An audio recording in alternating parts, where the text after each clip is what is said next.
Hello and good afternoon, Xbox Nation. Welcome to another content-packed episode of the Xbox Factor Podcast. I am one of your hosts, Mr. Boomstick XL.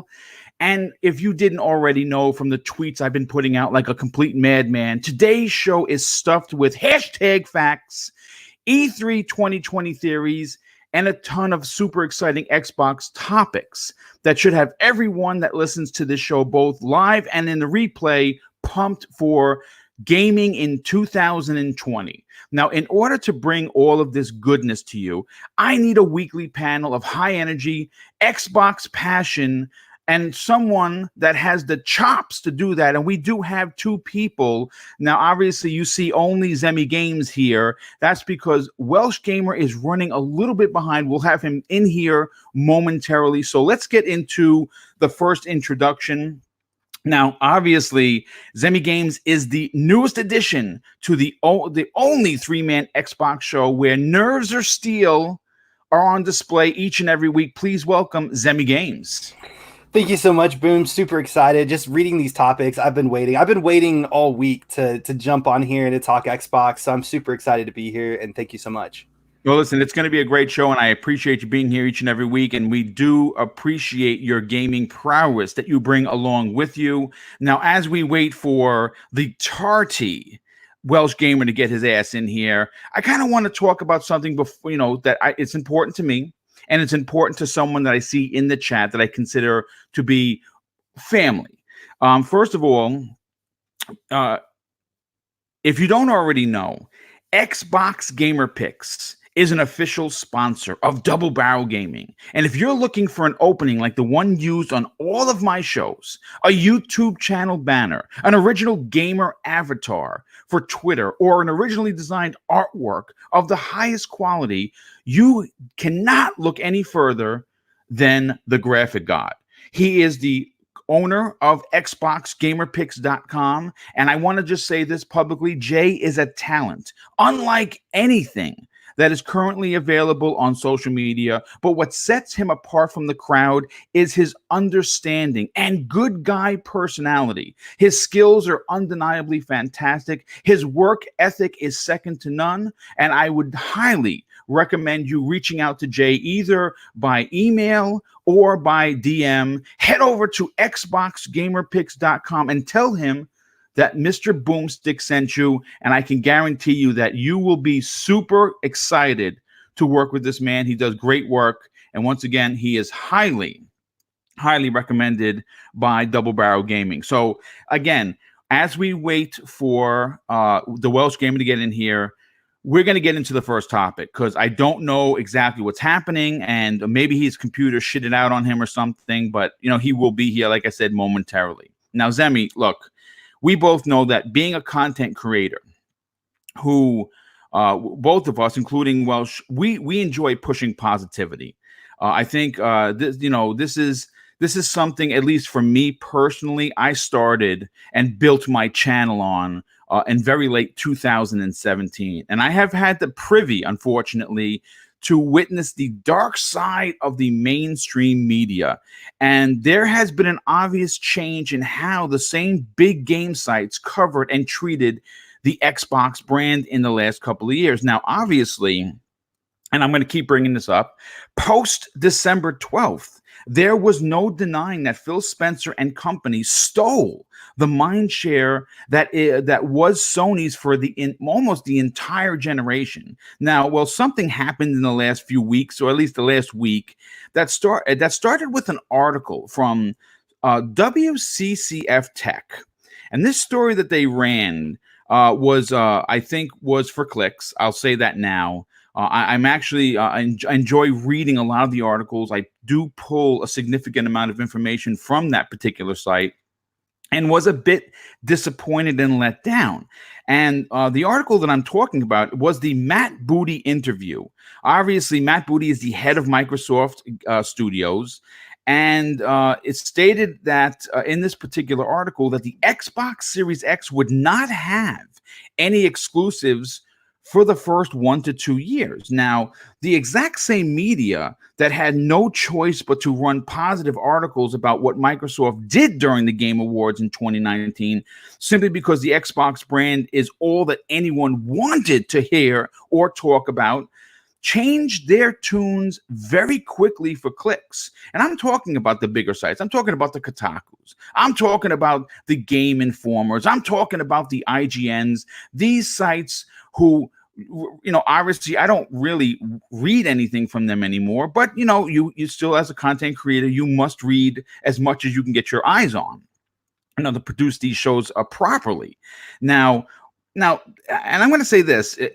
In the last week or so, things have really changed, and I want to say this publicly again. Thank goodness for content creators like Dealer Gaming, like Colt Eastwood, like Zalker87, like Randall Thor 19. These are all big time Xbox gamers who really have a grasp on the technicality of what the next generation is going to be. And if you read a lot of these reports, their headlines were eye-catching, right? Xbox has no exclusives, right? Everyone's clicking on it, click.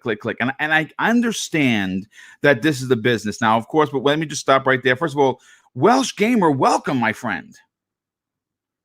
Are you here? Hi, guys. Thank you. Yeah, I'm here. Can you hear me now and clear? Yes, we can. Yeah, I was explaining how tardy you were, but you would be here momentarily. Yes. No, I'm glad to be here, guys. My apologies for being late, but here I am. I'm ready to hit these topics. Excellent topics. Okay, well, listen, dude. We're gonna get right. We just started the topic, and we're talking about how the mainstream media took a turn, not for the better, regarding the narrative that they were pushing about no exclusives for the Xbox Series X or S in the next generation. And I know that you in the DMs had a lot of really fiery things to say. So I'm going to come to you in a second, but I just want to continue with some of the information that I pulled. Now, obviously, some of the bigger sites were running these outlandish articles claiming that Microsoft was basically opening the door for Sony to hashtag win the next generation by being inclusive and not leaving behind the millions of Xbox players who may not, financially be able to upgrade right away, and basically calling this consumer friendly situation that Microsoft is doing as a weakness, according to some. Now, what's not surprising, many, of course, in the toxic social media community known as the keyboard cowboys, as I like to call them, we're cheering on this very consumer unfriendly practice that Sony is okay with doing. In fact, there's a question that no one is really asking. Is Sony willing to abandon the 105 plus million consumers to push the PlayStation 5 while leaving an entire generation behind just to push their new console? Now, granted, obviously I'm very good friends with Big Cloud Gaming. You know him from being on Breakfast of Boom each and every Friday. And we had a discussion on Monday's primetime gaming, and his opinion on it was that 2020 for Sony is going to have 3 major games. So in The Last of Us 2, which is going to be magnificent. Obviously the Ghosts of Tsushima, which looks fantastic, and one of my very exciting picks for 2020 that was unfortunately just announced as a delay is Final Fantasy VII. Now, if they come out with nothing else, it's a big win for Sony. And his opinion and his scenario that he talked about was, well, it's okay because those 106 million gamers are going to have these 3 amazing games, so Sony is okay with releasing exclusives. And obviously this is a Xbox centric show, so we're going to stop talking about Sony right there. Now, I don't agree with him. I'm going to tell you that right now. I understand his point. His point makes great sense. Okay, Ryan was very clear on why he thought that, and like I said, I don't agree with him. At the same time, I understand his point and respect it. Now, if Matt Booty and Phil Spencer took this outlandish and outrageous path, they would block out millions of Xbox players from playing the new Halo Infinite and the new Forza that's slated to release in the fall of this year. Now, I'm just curious, how would those multiplayer lobbies look? By allowing cross-generation, cross-play, and cross-save, it will open up the door for more players that are currently, I mean, for all we know, little Johnny could have just received an Xbox One S or X. Are you saying that it's okay that little Johnny is not going to be able to play the new Halo? I think that's preposterous. So Zemi, I'll come to you in a second because I want to get Welsh's point of view on this, because I know that you were fired up in the DM, and I want to hear raw and unbiased. If Microsoft pulled some crazy shit like that, they would be ostracized across the entire gaming medium. What are your thoughts on Microsoft allowing for cross-play, cross-save, and cross-generational titles in the first 2 years? Right. Do you know what? It's such a hard one because I really don't know where to begin, but I'm just going to be like, well, this is the conversational podcast, so go crazy. Yeah. Oh, I'm just going to lay it down, right? Frankly, and in the live chat, I don't care who you are that read these articles and you buy into them. If by now you don't understand what Xbox has been doing and where gaming is going and what this whole backwards and forwards compatible narrative has been striving towards, the Game Pass service, Xbox Live across platforms, the Project X Cloud, being able to play on multiple devices. It is, I find it absolutely boom, and Zemi for that matter. Like, I find it, I don't want to sound too harsh, but you truly have to be a listen, this is a PG-13. If you want to say that this is mental, by all means, go crazy. Okay, I just have to be completely honest then and say that you as an individual have to be completely and utterly moronic and brainless, brain dead even, if you are one of these people who are saying Xbox has no exclusives because, oh no, let's be more specific. The Xbox Series X hasn't got any exclusives because those games are also playable on older hardware. I mean, oh my sweet fucking Jesus.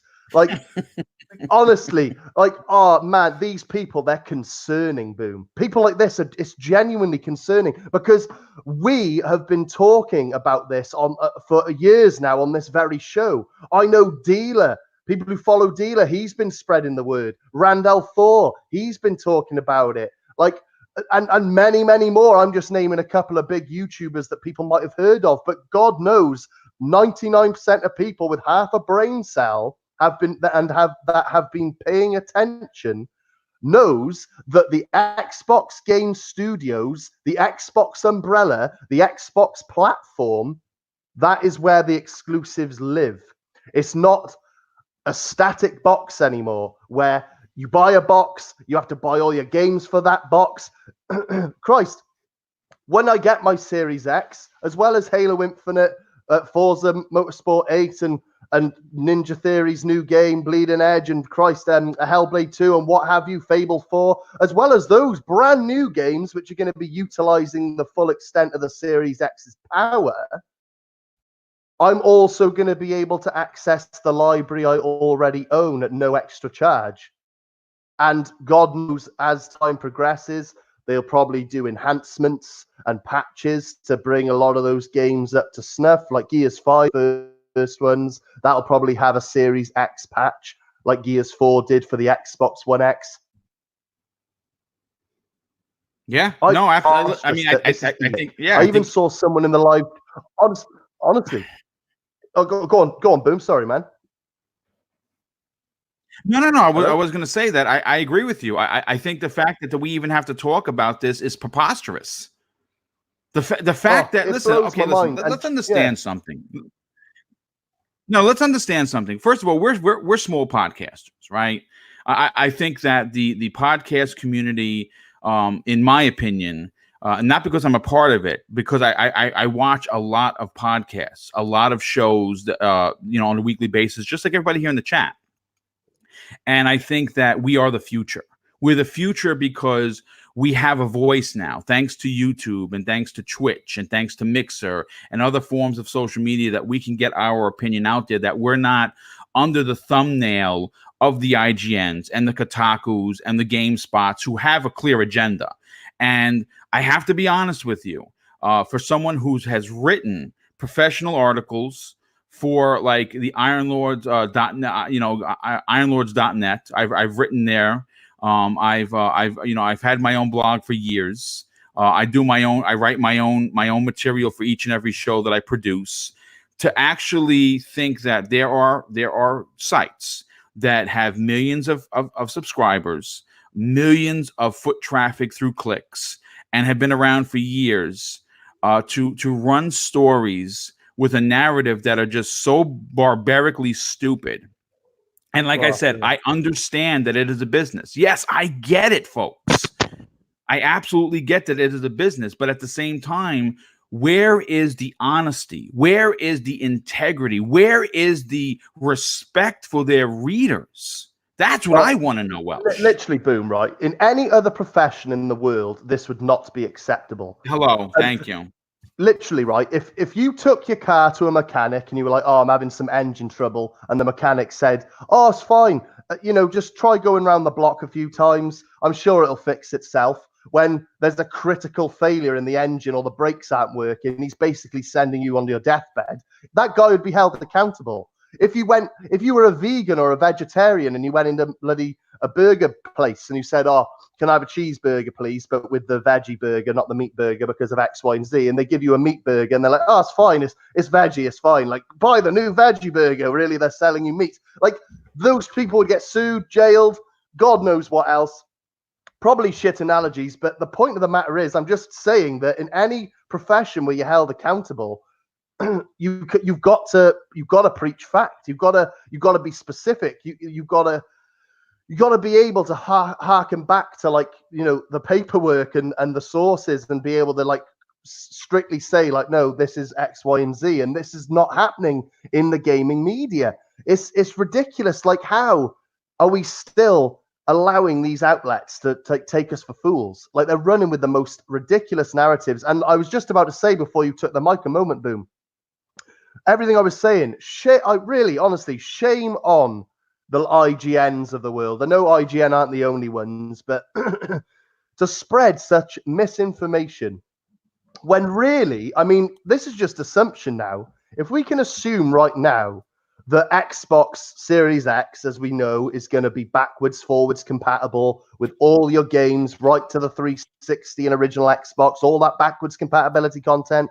all the games you own from this generation, all the games you're going to own next generation, everything is going to be playable on the Series X, the Xbox One X, and the Xbox One S. Now, I don't know if there's going to be the odd limitation for the fat model if people still own that, but that remains to be seen. But for the most part, as well as Project X Cloud, your phone, your tablet, all that, these games are going to be accessible to you if you are an Xbox consumer. Bottom line. So let's assume for a second, as everyone seems to be beating this drum, I can only assume this is the narrative. Let's assume that PlayStation 5 is doing the opposite, and it is a traditional static box that goes under your TV, and you're basically pressing the reset button on the generation. So all the games you've owned, you have to rebuy, replay, redo this, redo that. Like, for me, like, if there is going to be a narrative to be pushed, if that is the circumstance here, how are the article headings not Xbox, what a consumer-friendly move this is? They should be commended. Yes, absolutely. Because how can anyone, Boom and Zemi, pull a negative from this? It absolutely blows my mind. And what makes me sick is the fact that people, okay, shame on the people who are in the offices who break their bread from these articles and they're waiting for the clicks. I mean, I don't agree with it, but at least they have a reason to be pushing these articles out, however fraud or not.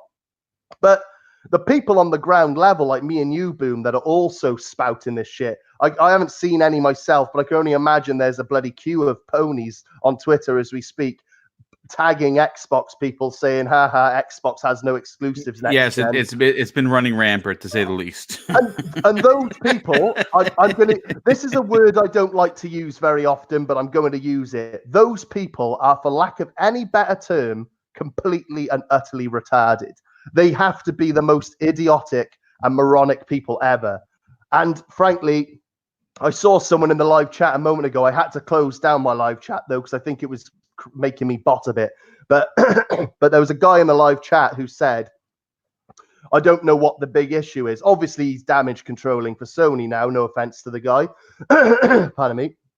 But his words were, I don't see the big deal because the PS3, we had to say goodbye to our games for the PS4.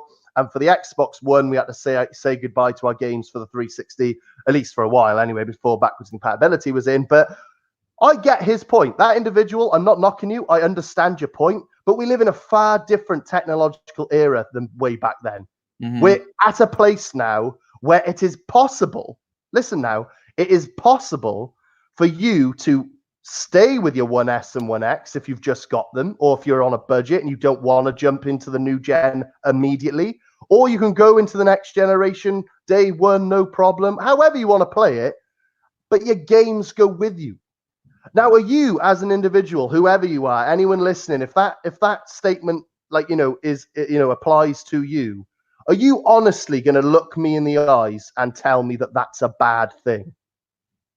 Yeah, there's no way you can even spin that. Being consumer friendly is not a weakness. Being consumer friendly isn't taking an L for the team. Being consumer friendly allows for what actually makes money in gaming. See, I think what the problem is here is that these financial analysts that are on Twitter, that this is where they stop and go. This is the thing, right? You are literally about to hit that nail right on the head, and I'm about to hand you the hammer. This is the difference between Xbox and PlayStation, right? And these analytics, these IGNs, these bloody what's his freaking name? I can't remember his name. But anyway, do you know what the issue is? And this has been Sony's narrative this generation, and that is why they're running with it and why these outlets are jumping on the ship with it. Xbox, all they care about is getting their games in as many people's hands as possible. Yes. Like, that's all they care about. All they care about is their live services, their network, their active user base, and all their games, past, present, and future, being accessible to anybody, whatever circumstance you're in. Whether you're little Timmy, who just saved up a nickel for every lawn he raked and just got himself a 1S a week ago, and he can't afford to just go out and get the S this Christmas, the Series X this Christmas, he's not going to be left behind. Yes. and like my point, to make my point, to end my point, all Xbox cares about is building their network, their services, getting their library up with more first-party content, making their games accessible to as many people as possible via xCloud, handheld, previous hardware, future hardware. Whereas PlayStation, the only narrative they're going for is how many units they can sell. And that is why they are going to force your hand, and you will have zero choice but to buy their future box if you want to play future games, which to the individual, some might like that. And I'm not knocking you. I'm sure many people already have their pre-orders down for PS5. But imagine little Timmy doesn't have enough money to get himself a PS5. He maybe just got a PS4 this Christmas, just gone. And some people just can't afford it. And now that person, that individual, could potentially, if we're reading between the lines correctly, could be left behind next gen. Mm-hmm.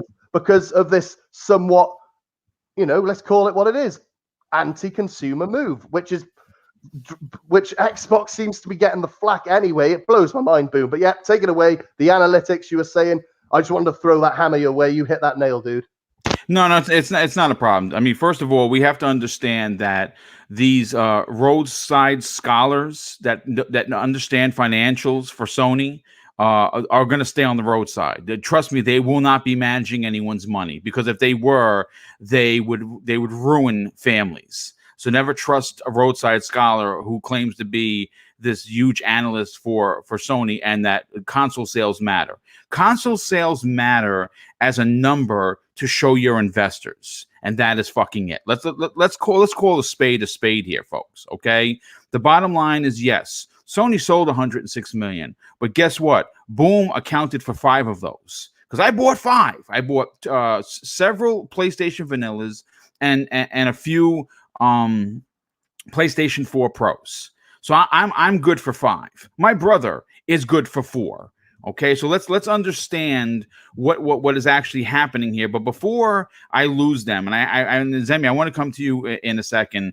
I have to thank a few people. First of all, the generosity for the super chats is just not to be believed, and there's so many of them that I would feel remiss and really very upset with myself if I missed any. First of all, Michael Tricello drops an outstanding $5 super chat. He says, hit that like button. And yes, if you are new, and we have 230 people watching, we're only 20 minutes into the show, which means that this is going to be a possible record breaker. And if that fact does happen and you are new and you are enjoying the content, whether you fly a Nintendo flag, on a PS5 flag, or even an Xbox flag, it doesn't matter. Everyone is welcome here. Everyone's opinion, as long as there's no racism, sexism, any homophobic behavior, anything like that, any really distasteful acts will be banned. And I do have several modders that have permission to do that. So please come here, guy, gal, or anybody in the middle, and just come and just hang out and talk with your fellow gamers and just smile and enjoy the program. And if you are, hit the like button. If you're new, hit that subscribe button. I guarantee you're going to find a show that you like. But let me continue with the super chats. First of all, Easy Money 4K, always here, always supporting. Dude, thank you so much for being here. He says, if someone doesn't have a certain console, their opinion of it holds no weight, in my opinion. Happy gaming, yo. Great opinion. Pixel Bit G, thank you so much for being here, dude, with the outstanding $5 super chat. He says, preach to him. It's been the plan since PC Anywhere, testing scaling across PC and console with UWP and confirmed with Xbox Series X. Yes, that's a great point.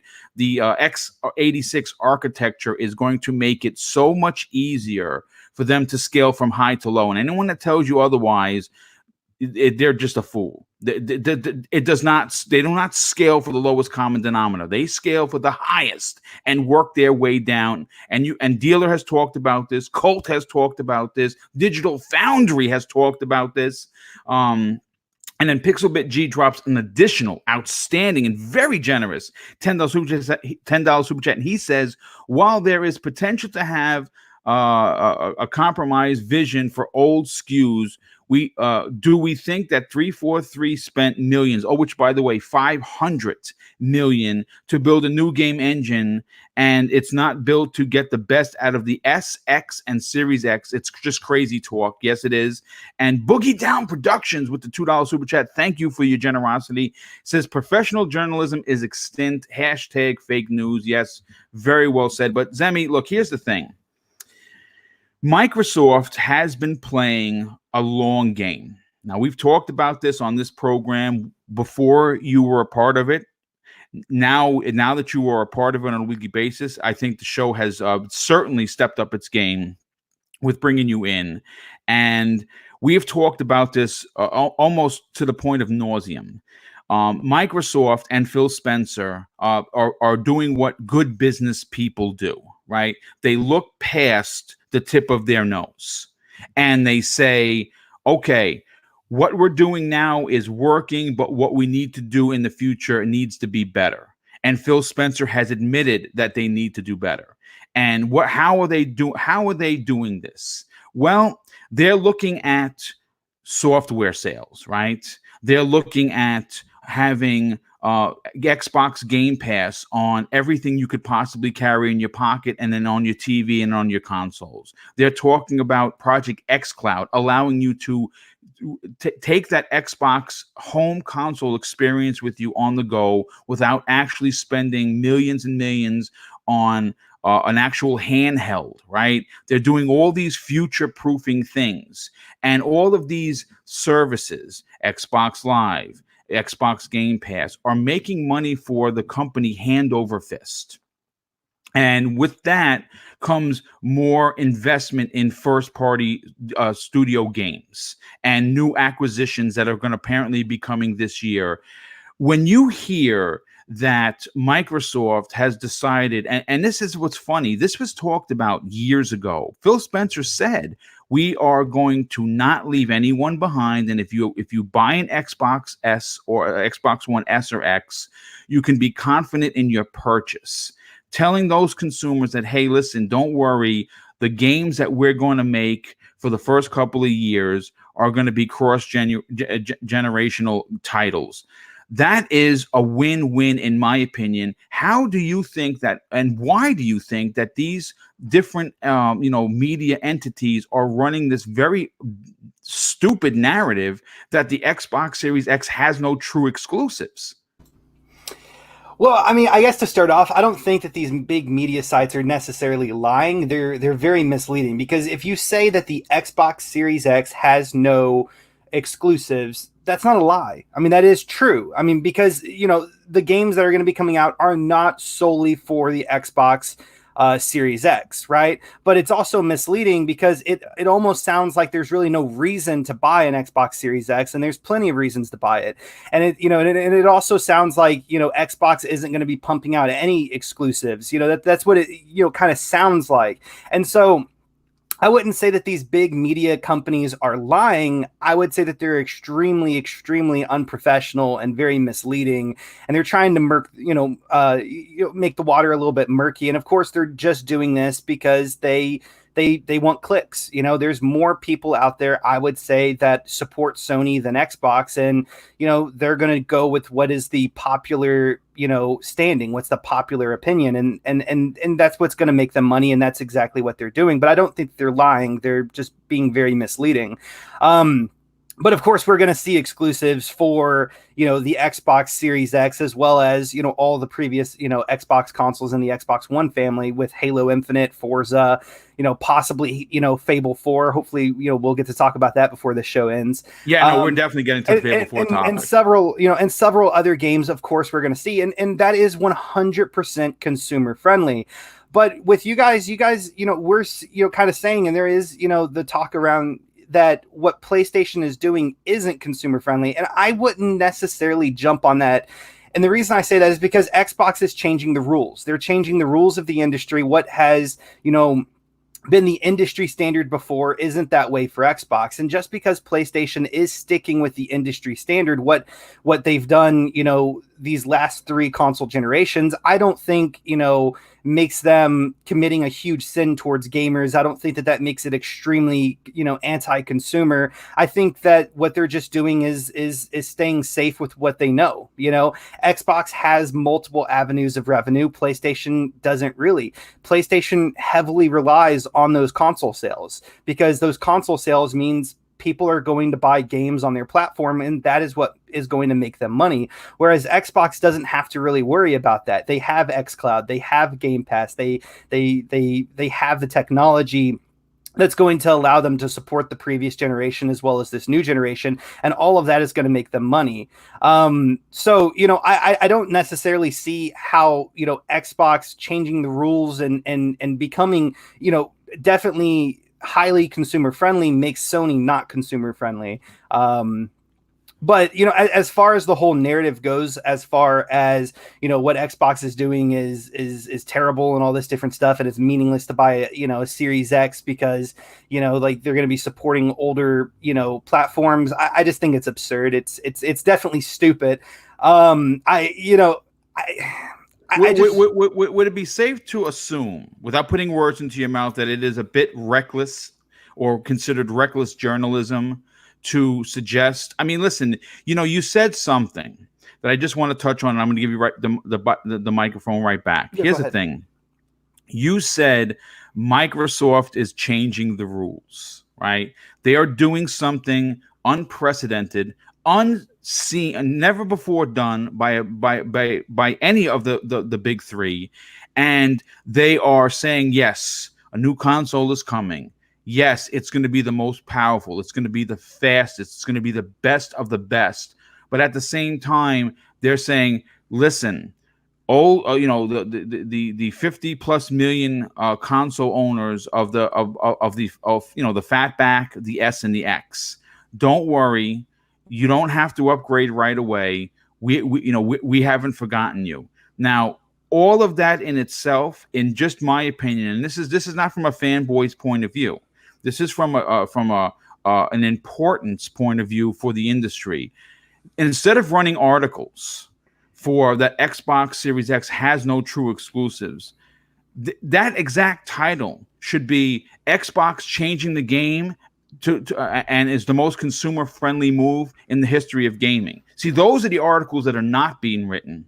Yeah. And I think that they would get just as much traction from people would be like, wait a second, I used to be an Xbox guy or gal. I left for the PlayStation, but look at this. Look what they're doing. Maybe I should think about maybe coming back, because everyone thinks that you have to choose next generation, where it's either walk off the plank or don't. No, I think that this next generation is going to be more, there are going to be more dual console supporters than ever before. And I'm not talking about the Nintendo Switch being in there. I'm talking about both Xbox and PlayStation. But I'll give it back to you, Zemi. Yeah, well, I just kind of wanted to touch on what you said. Of course, like obviously the way that they constructed this article was to put Xbox in a bad light, whereas what's actually happening should have been put into a good light. But the reason why they didn't do that is, possibly multiple ones. Maybe the author is biased and has a heavy, I guess, like liking to PlayStation, affection for the Sony brand, PlayStation, right? Yeah. But then again, another thing though too is, and we see this everywhere, where you turn on the 5 o'clock news, you will hardly see a good story. Right? That's true. It's true. And that's what people are after whenever they look at those, clickbaity titles. They want to see what's going wrong, and then they'll click on it. I hate to say it, but a lot of people really enjoy drama. A lot of people really want a drama generation. to read that, and that's going to get them more money and more clicks at the end of the day than a good story talking about how Xbox is consumer friendly, how they're changing the rules of the industry, and how they're possibly in the best standing to win next generation. Right, though, the article's talking about how they have no exclusives for the Xbox Series X, which is not a lie. I mean, it's misleading, but it's not a lie. That is going to get them so much more money at the end of the day, which is, despicable. It's unprofessional. It's dirty. It's murking the water, and it's terrible. In my opinion, I think the journalists that wrote that should, face some sort of consequences. But, at the end of the day, it is what it is. And fortunately, we're on this podcast to talk about it. And hopefully anyone that is, curious about this or unsure about Xbox that came into the podcast today and, is hearing us talk is going to walk away knowing more than that article would have suggested to them in the first place. Can we all agree on this as well? That this is just yet another example of biased media. Yes, 100%. Yes. Because literally, frankly, this is perfect, because we've talked about biased media in the past, but never really had an example at the forefront to present. It's always been, do your digging, do your research. Every other article, you can see it if you're looking for it. But this right here is a perfect example, because they're literally taking a positive thing. Like, I'm with you, Zemi. Maybe I'm twisting my words. Maybe I might sound a bit hypocritical. Maybe I haven't explained myself properly. But I completely agree with you when you said that at this point with this conversation, Sony isn't being anti-consumer with their practice, and Xbox isn't being anti-consumer with their practice neither. They're just going down two very different avenues, and PlayStation is sticking to the traditional new generation thing. Like, I would agree there, because I don't believe I can see someone recording me saying it now and putting it on Twitter later, but I don't believe I actually said that PlayStation is being anti-consumer. My words were along the neck of, how can you, when comparing the two, with Xbox doing this very positive thing, be branding Xbox as the anti-consumer when you are going to be forced to buy a PS5 if you want to play their games? I believe that is more or less the words I was using. Now, that's not for me to say that that's an anti-consumer move, but once again, this is what I'm saying about this biased media thing. Xbox is innovating, breaking the wheel, like completely rewriting the rules, Emmy, as you put it. Excellently said, by the way. And somehow, for some reason, which we know the reason, because hating on Xbox is the trend, they've twisted it and bent it and made it into this horrible narrative, which, let's face it, if you're a casual gamer, you're probably going to read that sentence, the heading, and be like, oh, I'm not getting an Xbox. Even though it's quite the opposite. Even though, yeah, it does say Series X has no true exclusives, and that would be correct. But what it should say, but any exclusive that Xbox drops is going to be playable across the board. No limitation, whatever hardware you own. But that sentence should lead the charge in the article. And I think that they would get just as many clicks. Yep, exactly. And all I have to say is just, if this particular article we're discussing for everyone in the live chat, call me a tinfoil hat wearing bastard if you have to, but bottom line, if that article isn't just proof that we can actually show and tell, like a fucking kindergarten in school, this is my pet cat! Like, literally, like we are live presenting you just one of many examples of media bias, taking a very positive and consumer-friendly thing, which is going to benefit so many people, and turning it into a negative to paint Sony in a brighter light, maybe put Xbox at a disadvantage, whatever that person's agenda is. Regardless, this is a clear case of biased media. No, great point. And listen, we actually, this is a two-part topic because it was so large and there was so much to discuss that I had to break it down. So I'm going to come back to everyone. But before I do, I have to just thank a couple of people. For the Gamer by Choice with the very generous $10 super chat. He says, great show. I see PlayStation and Xbox having different views for going forward, and that's okay. As long as people are enjoying gaming, that is all that matters, and that's true. Hit the like and subscribe. Thank you for that. And of course, Joe Bailey follows him with another $10 super chat. Thank you for your generosity, Joe. Really appreciate that. He said, "I love the show. Thanks for the outstanding gamer news." Well, thank you for being here. Really appreciate the kind words and of course the outstanding generosity. But let's move on to there's one Rain G4. Hey, dude, I want to thank you for being here. He says he drops a $2 super chat. He says, which last long-term console or software? I think what he's referring to is what is going to be more important in the long term. And before we get into the next topic, and I'll answer that, at least in my opinion, I think that I've been gaming for a very long time. I think everybody knows that. And it's a proven fact. It is an absolute proven fact that within the first 3 years, you are barely scraping a profit with a console because of the parts and how expensive they are. Now, eventually, yes, will these companies make profits on their consoles? Sure. But let's just take for shits and giggles. Let's just say that in the first 3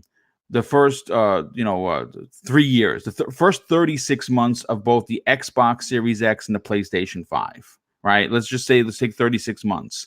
Let's say in those 36 months that they have sold upwards of, 40,000 consoles. I think that's too much, but I'm just going to throw it out there. 40,000 consoles a piece. They're not making a whole mess of money. See, at the software level is where they're making money hand over fist. And this is where Sony is going to have to change their views, because for Sony, it stops there in profitability. Yes, they are making money on PSN the same way Microsoft is making on the Xbox Live. But because of the PlayStation Now being limited to what it is, right? Right now, it's a limited service. And it's limited because their first-party games are not in there day and date. And when they put first-party games in there, they have an expiration date of 90 days, which I think is a mistake. Now, some people will argue and say, well, just a second, boom, 90 days is more than enough for said gamer to beat God of War. And that, in fact, may be true. But when you look at, when we have to compare apples to oranges, I mean, that's what all of these shows do. That's what the media does. So that's what I'm going to do. If you look at what Microsoft is doing, it's leaps and bounds better than what Sony's offering their consumer. I mean, that's not a dig. That's hashtag facts, folks. And Microsoft will continue to invest in first party software with the 15 studios, plus possibly potentially adding at least 5 more, according to the rumor of 20 in 2020, right? That came from our good friend Clobriel, and I believe him. I think they're going to add 5 more this year. I just don't know when that's going to be. Who it's going to be, for that matter, I have no idea as well. But Microsoft is going to be making money hand over fist. Why? Because Game Pass currently offers over 200 games. Right, we're hearing that we have visual proof that Control is coming into coming into Game Pass very soon. I actually said someone took a screenshot of it and they put it out there, and it was immediately taken down. Right, so we saw that. We're hearing now, a good friend of the show, J Mo Series X. You know him of Twitter, very outspoken, very a community friendly dude. He sent me a DM that he has heard that one of 2019's biggest and best titles that I just beat, A Plague Tale, is coming to Game Pass. And an announcement should happen shortly. So they keep adding all these big titles. And, this is the advantage well over the PlayStation. So one of the other advantages is no one's really talking about it, is Project xCloud. That's going to be bundled into the Ultimate Game Pass, from what we understand. And if that does happen, that is something else, another notch on the belt, if you will, that Microsoft is going to have to sell to their new owners of the Series S and X, and even, of course, the newer owners of the Xbox One S and X that might purchase the system. Maybe they buy the system this year. They're going to be offering this unbelievable value. So at the end of the day, to answer your question, sorry I was long-winded, the console sales are great for paper. They're great for investors. They're great for boardrooms. But the reality, and at the end of the day, the most important thing is money. And money is made in software. Money is made in services. And these are things that Sony is especially in the service category, they just cannot compete. So it's, in my opinion, it's going to be the software and the services. But Gamer by Choice drops an additional $5 and very generous super chat. He says, people fear change. Microsoft changing the rules that benefit them scare people, just like they did in 2013 with allowing family to use your games and all this other stuff, right? But as long as gamers are enjoying gaming, that is all that matters, and that's the truth. And of course, I'm going to mess this up. Stefanik X Initiative with the $10 super chat, and he says, I believe the argument is that the Jag CPU will hold back game design. Will MS fund the amount of work it will take to scale current gen and take advantage of next gen? And you know what, dude? Great on you for not only the super chats, but thank you for your generosity, but great on you, because that is exactly what we're going to be talking about next. And I want to bring up the banner so everyone is up to date. And let me do that right now. Okay, running these shows sometimes could be a bit of a pain in the ass. Okay, here we go. Now, as you can see, the question that we're going to be asking is, will the Xbox Series X be held back by Microsoft's decision to allow cross-generation titles?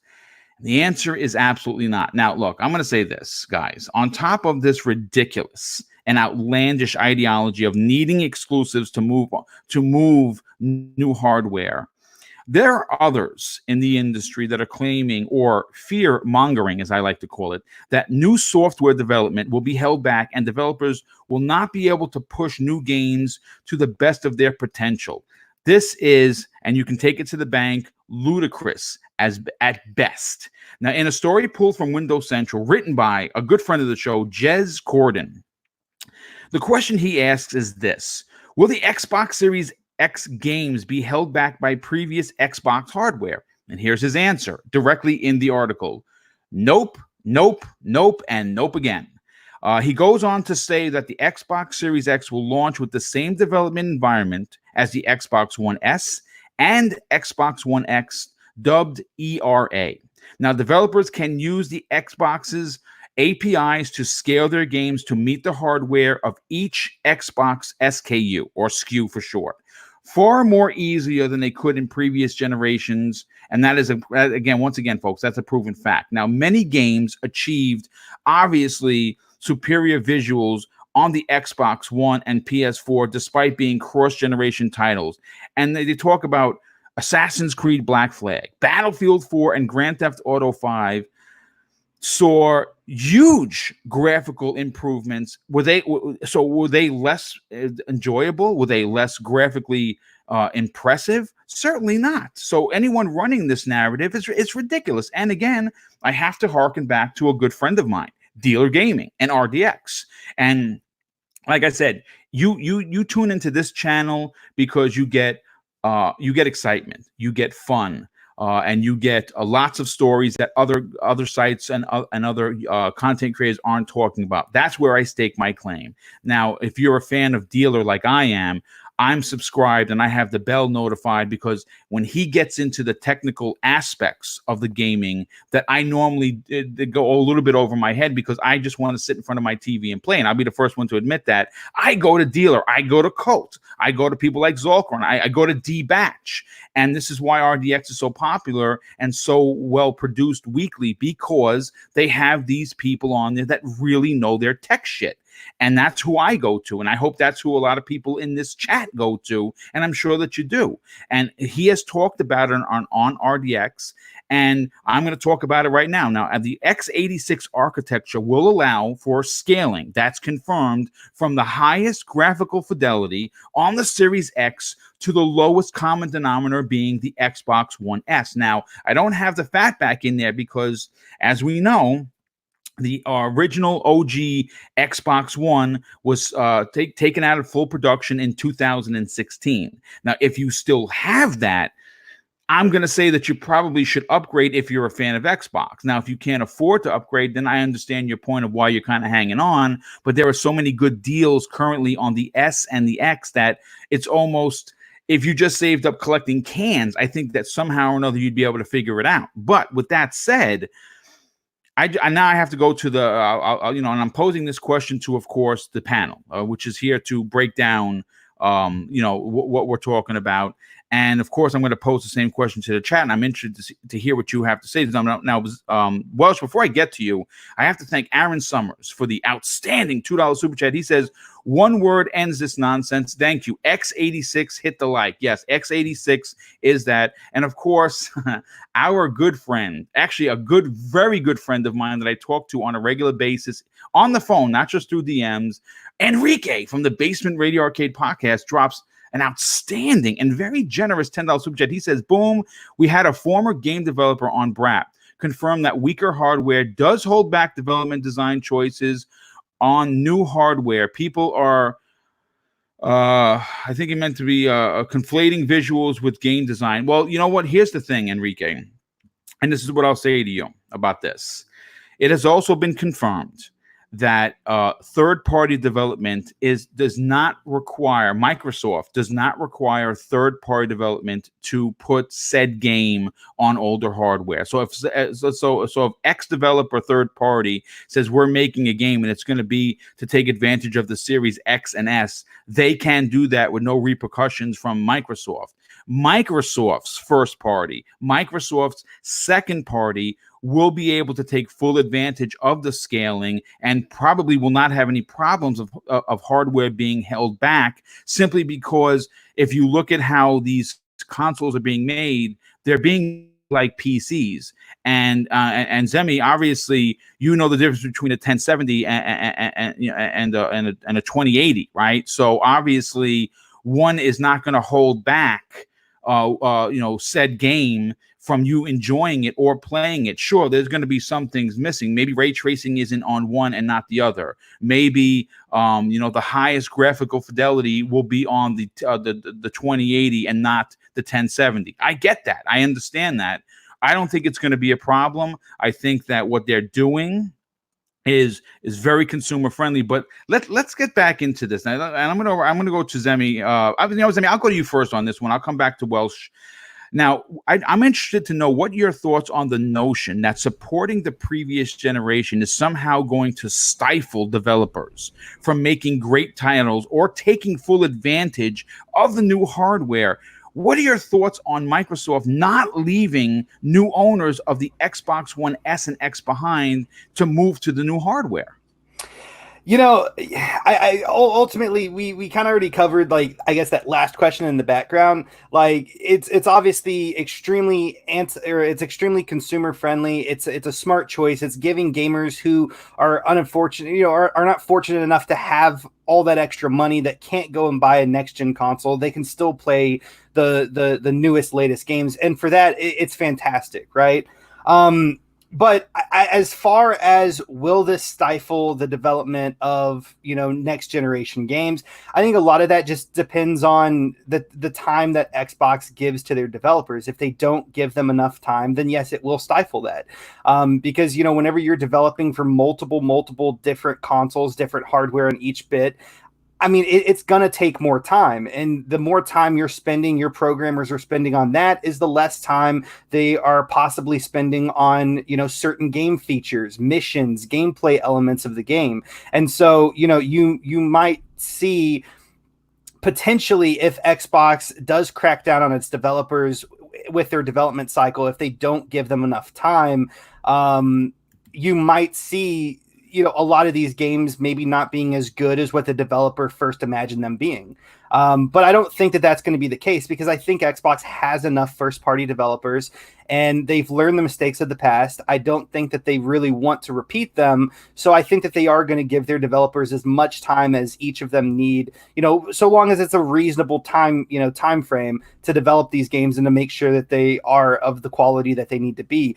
But just the idea that the game is going to be, Halo Infinite is going to be available on the next gen, hardware as well as the previous gen hardware. So, the game's going to be, not as good. I don't agree with that. I think it can be just as good, so long as the proper time is given to the developers to make that game. Because, with them putting these platforms on with them putting these games on multiple platforms, on multiple systems, old and new, it is going to take time. I know that they have that new hardware, the new software, in these consoles that's going to make it easier, but it's still going to take time.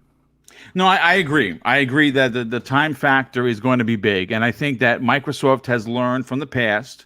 Many mistakes that were made in the Xbox One generation are not going to be repeated. Real quick, I have to thank the very, very outstanding generosity of Robert Jones with the $20 super chat. Dude, thank you so much for, first of all, the generosity, but more importantly, for being here and actually what he had to say. He says, reading the BRAP super chat, the problem is the game design on any game coming out in the year or two was designed well before any specs of the next generation hardware was available. So that point is moot. And again, I'm not going to pretend to say that I understand game design, because I wouldn't be doing podcasts if I was a game designer. I would be doing game design. But I do want to, I don't want to derail the show. But breaking news just happened live on the air, and I would be remiss not to talk about this. Cyberpunk 2077 has officially been delayed until September 2020. That is a fact that is coming in hot off the presses. I had a friend of mine, Jay, the retro gamer, who was on the Game of the Year podcast, just send that message to me. Jay, I want to thank you for that. Really appreciate the hot take information. So just again, we're going to continue back with this topic, but yeah, Cyberpunk 2077 officially delayed until the end of September 2020. So again, this is great. I know it's people are like, no, that's terrible news. Boom. I think it's great news, because you're going to be able to play your new consoles and not have to start over. Because I think most people, I actually had conversations with people that said, I'm holding off on Cyberpunk because I want to get the best version on the PS5 and the Series X. And now we may only have to wait a month or two to do that, which is fine. Welsh, I want to go to you. And get your opinion on this.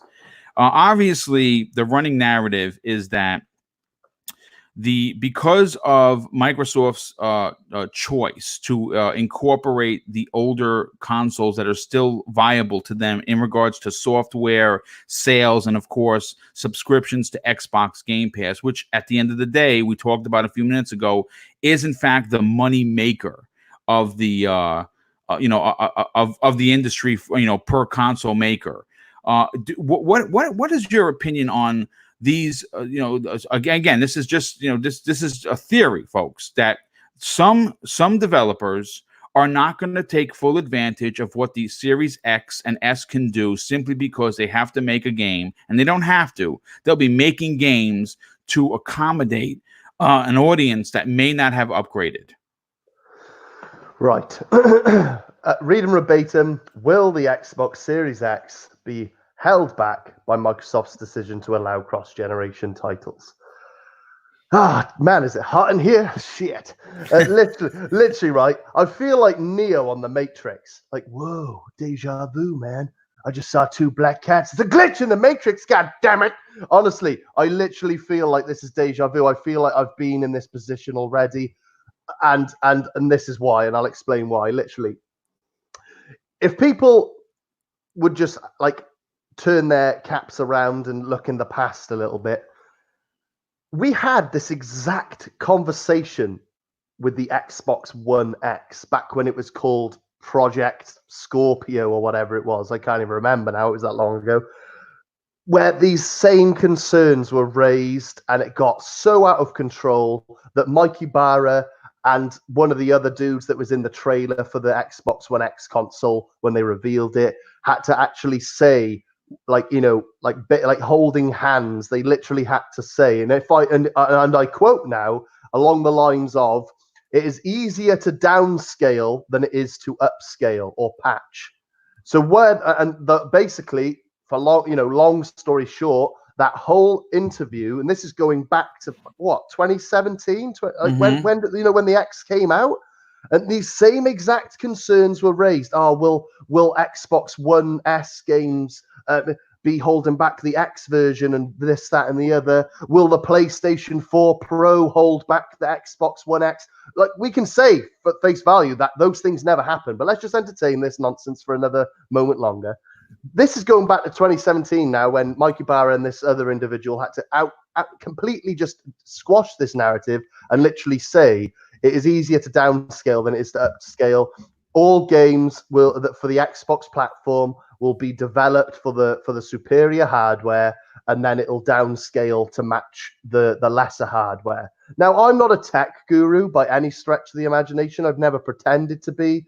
But that makes a lot of sense to me. And I remember in videos I covered the Xbox One X and this particular sort of topic and narrative back 2017. And I remember doing a lot of reading about this. And I remember that was the general consensus for these developers. Not to mention, again, turn your caps, look back.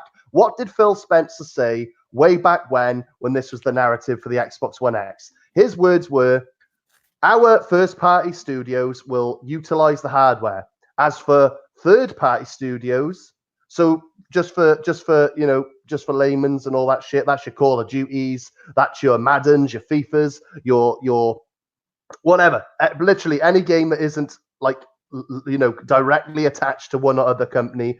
Those guys, as Phil has stated, have complete freedom, whether they want to utilize for the best hardware imaginable and work their way down like the first party is going to do, or if they want to just hit like 4K whatever and just put it out there, and it can be downscale or super sampling or what have you, or they just want to make their game for their Series X and the PS5, and they don't really care about any other platform.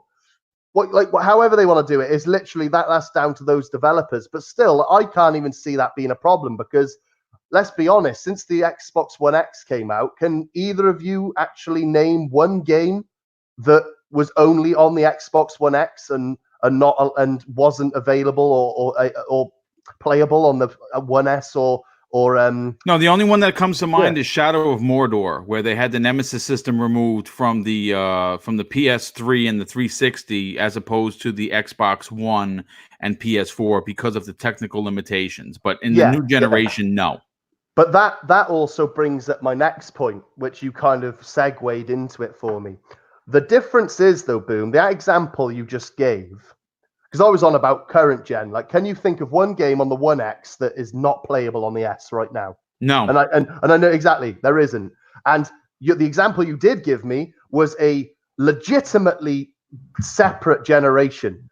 Now, this is what gets me obsessed about this whole generation word now, and it goes way beyond whether Xbox is changing rules or not, because this is just fact now, because PlayStation is doing it as well. Like, this is common sense.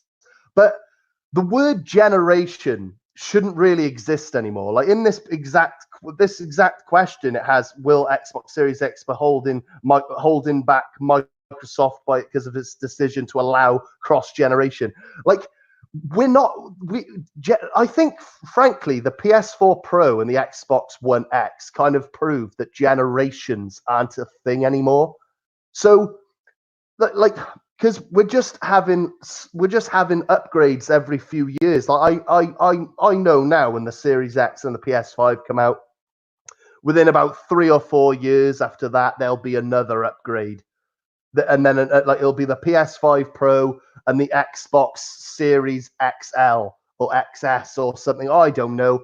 But my point is, we don't live in the caveman era anymore. We don't live in an era where the 360 is miles below what we have now. Let's be honest. Like, the Xbox One X is still a very capable system. If someone wanted to jump on the Xbox wagon and they just wanted to buy like a nice 4K absolutely box, sure. That's what I'm saying. The leap, while there is a significant gap, and when you compare games, there's going to be a significant difference from the Series X to the One X or the Lockhart or anything like that, because there's going to be jumps in power. That's the point of these premium boxes. But what I'm saying is, this whole generation thing just boggles my brain. I think back, like the interview I referenced earlier with like Phil Spencer and Mikey Barra, they squashed that narrative ages ago. They were basically saying, get this notion of generation and all that and all the severance between generations doesn't exist anymore, like it did with the OG Xbox, the OG PS1, the OG PS2, the OG 360.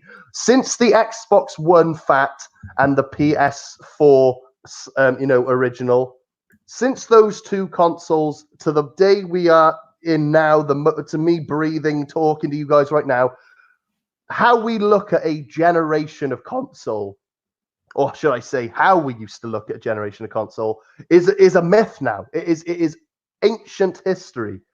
So when people say, or even pose the question, will the Series X hold back, Microsoft, will the Series X be held back by Microsoft's decision? Obviously, I've referenced the Xbox One X era when this same narrative was pushed, but you just gotta remind yourself that there's no severance. It's technically the same generation. The Series X is just a continuation. It's like if you've got the iPhone 4 and your mate has the iPhone 11 XYLZ plus poo face phone. Like, you can both still download the same apps. You can still both phone one another, text one another. You can still Bluetooth, send each other music with Bluetooth and download the same apps. There's no real limitation apart from the fact that one phone looks nicer, the screen fidelity's nicer, it's probably faster, it holds more storage, you can take more pictures, it has a better camera built in. Probably a shit analogy, but it's the same line of phones. It's the same bastard phone. Can I add something? Yeah, please, by all means, come on in. Well, you guys just talking about this, another thing that also a lot of maybe console gamers aren't going to realize is that what we're talking about right here is nothing new. What we're talking about has been going on in PC gaming for years. For centuries. Yes. Exactly. On PC gaming, it has been available for gamers to go into their settings and change their graphical, settings from ultra to high to medium to low settings, to match what hardware they have in their computer to be able to play their game. And that is literally what Xbox is doing here. They're basically making it where if you have a Series X, you're going to be playing on ultra. If you probably have the Series S, you're going to be playing on high. If you have the Xbox One X, then you're probably going to be playing on medium. If you have the S, then you might be playing on medium with the textures maybe turned down a little bit more, some other things being changed, or you might you'll get force scale up resed with 30 FPS as opposed to maximum carnage on the new consoles. Yeah. And so it's very similar. Can I just say to you though, thank you, because what you're saying I didn't think of, and it just aids my point entirely. It's so true. And you still maintain the convenience and comfort of console. You just buy the box that you want and the rest writes itself. Like, it's been this way since the beginning of this generation. It hasn't stopped. I just can't stand the notion of generation when, like, you reference PCs. Like, whether you've got a rig that costs you £600 and you've got the low end of everything, or you've got a $5,000 fucking rig with 24K and 8K or 8K screens or whatever, you could still play The Witcher 3 on either one of those rigs. Just one's going to look better than the other. Like, it's thank you. I just thank you. All right. Well, listen. What I'm going to do is we're going to move on to the next topic, because this has been we're an hour and 11 minutes in, and this has been great. A lot of great opinions. The chat has been complete fire. I have to get to a couple of super chats before we do. Real quick, we did have we broke 300 watching live, which is amazing. If you're new, I say welcome. Hit the like button if you don't mind, and also subscribe to the channel. But let me get into these super chats. First of all, Thanos, with the outstanding $5 super chat, he says, did anyone watch the Compulsions documentary on We Happy Few? They were very transparent and give insight to how Microsoft is letting new studios have the freedom that they need. I did not watch it, but I will now on your recommendation. Darsh Knight with the $5 super chat, he says, Cyberpunk delay just means that it will be a Series X playthrough for me. A couple of months wait isn't at the end of the world. Yes, I agree with you on that, but there's also, man, I'm going to save it for next week because I have a theory. I have a crazy, ridiculous theory for next week's show that's going to make people's heads split open if it happens. Victor Alistine with the outstanding $5 super chat. He says, developers and industry experts have said the Series X will be held back by the S, so the onus is on Microsoft to show everyone they can do it.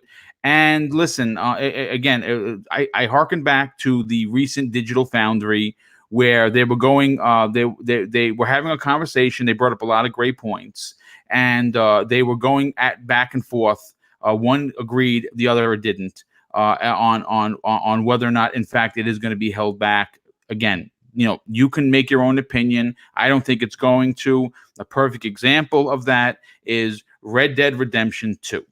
Red Dead Redemption 2 on the X is as good, possibly potentially better than anything on low grade settings for the PC Master Race, right? I mean, if you have a $3,000 rig, well, it's going to probably play best on that. But for consoles, the X version looks extremely superior to both the Pro and to the PlayStation Vanilla and the Xbox Series, the Xbox One S. So I mean, again, it's up to Microsoft. I agree with Victor to show us that it's not going to be a problem. Smitty Smith drops an outstanding and very generous $10 super chat. He says, "Hello, Zemi Welsh and Boom. I just wanted to salute the panel and shout out the chat. Man, the chat, it was lit up today. Woohoo! Yes, well, it certainly is."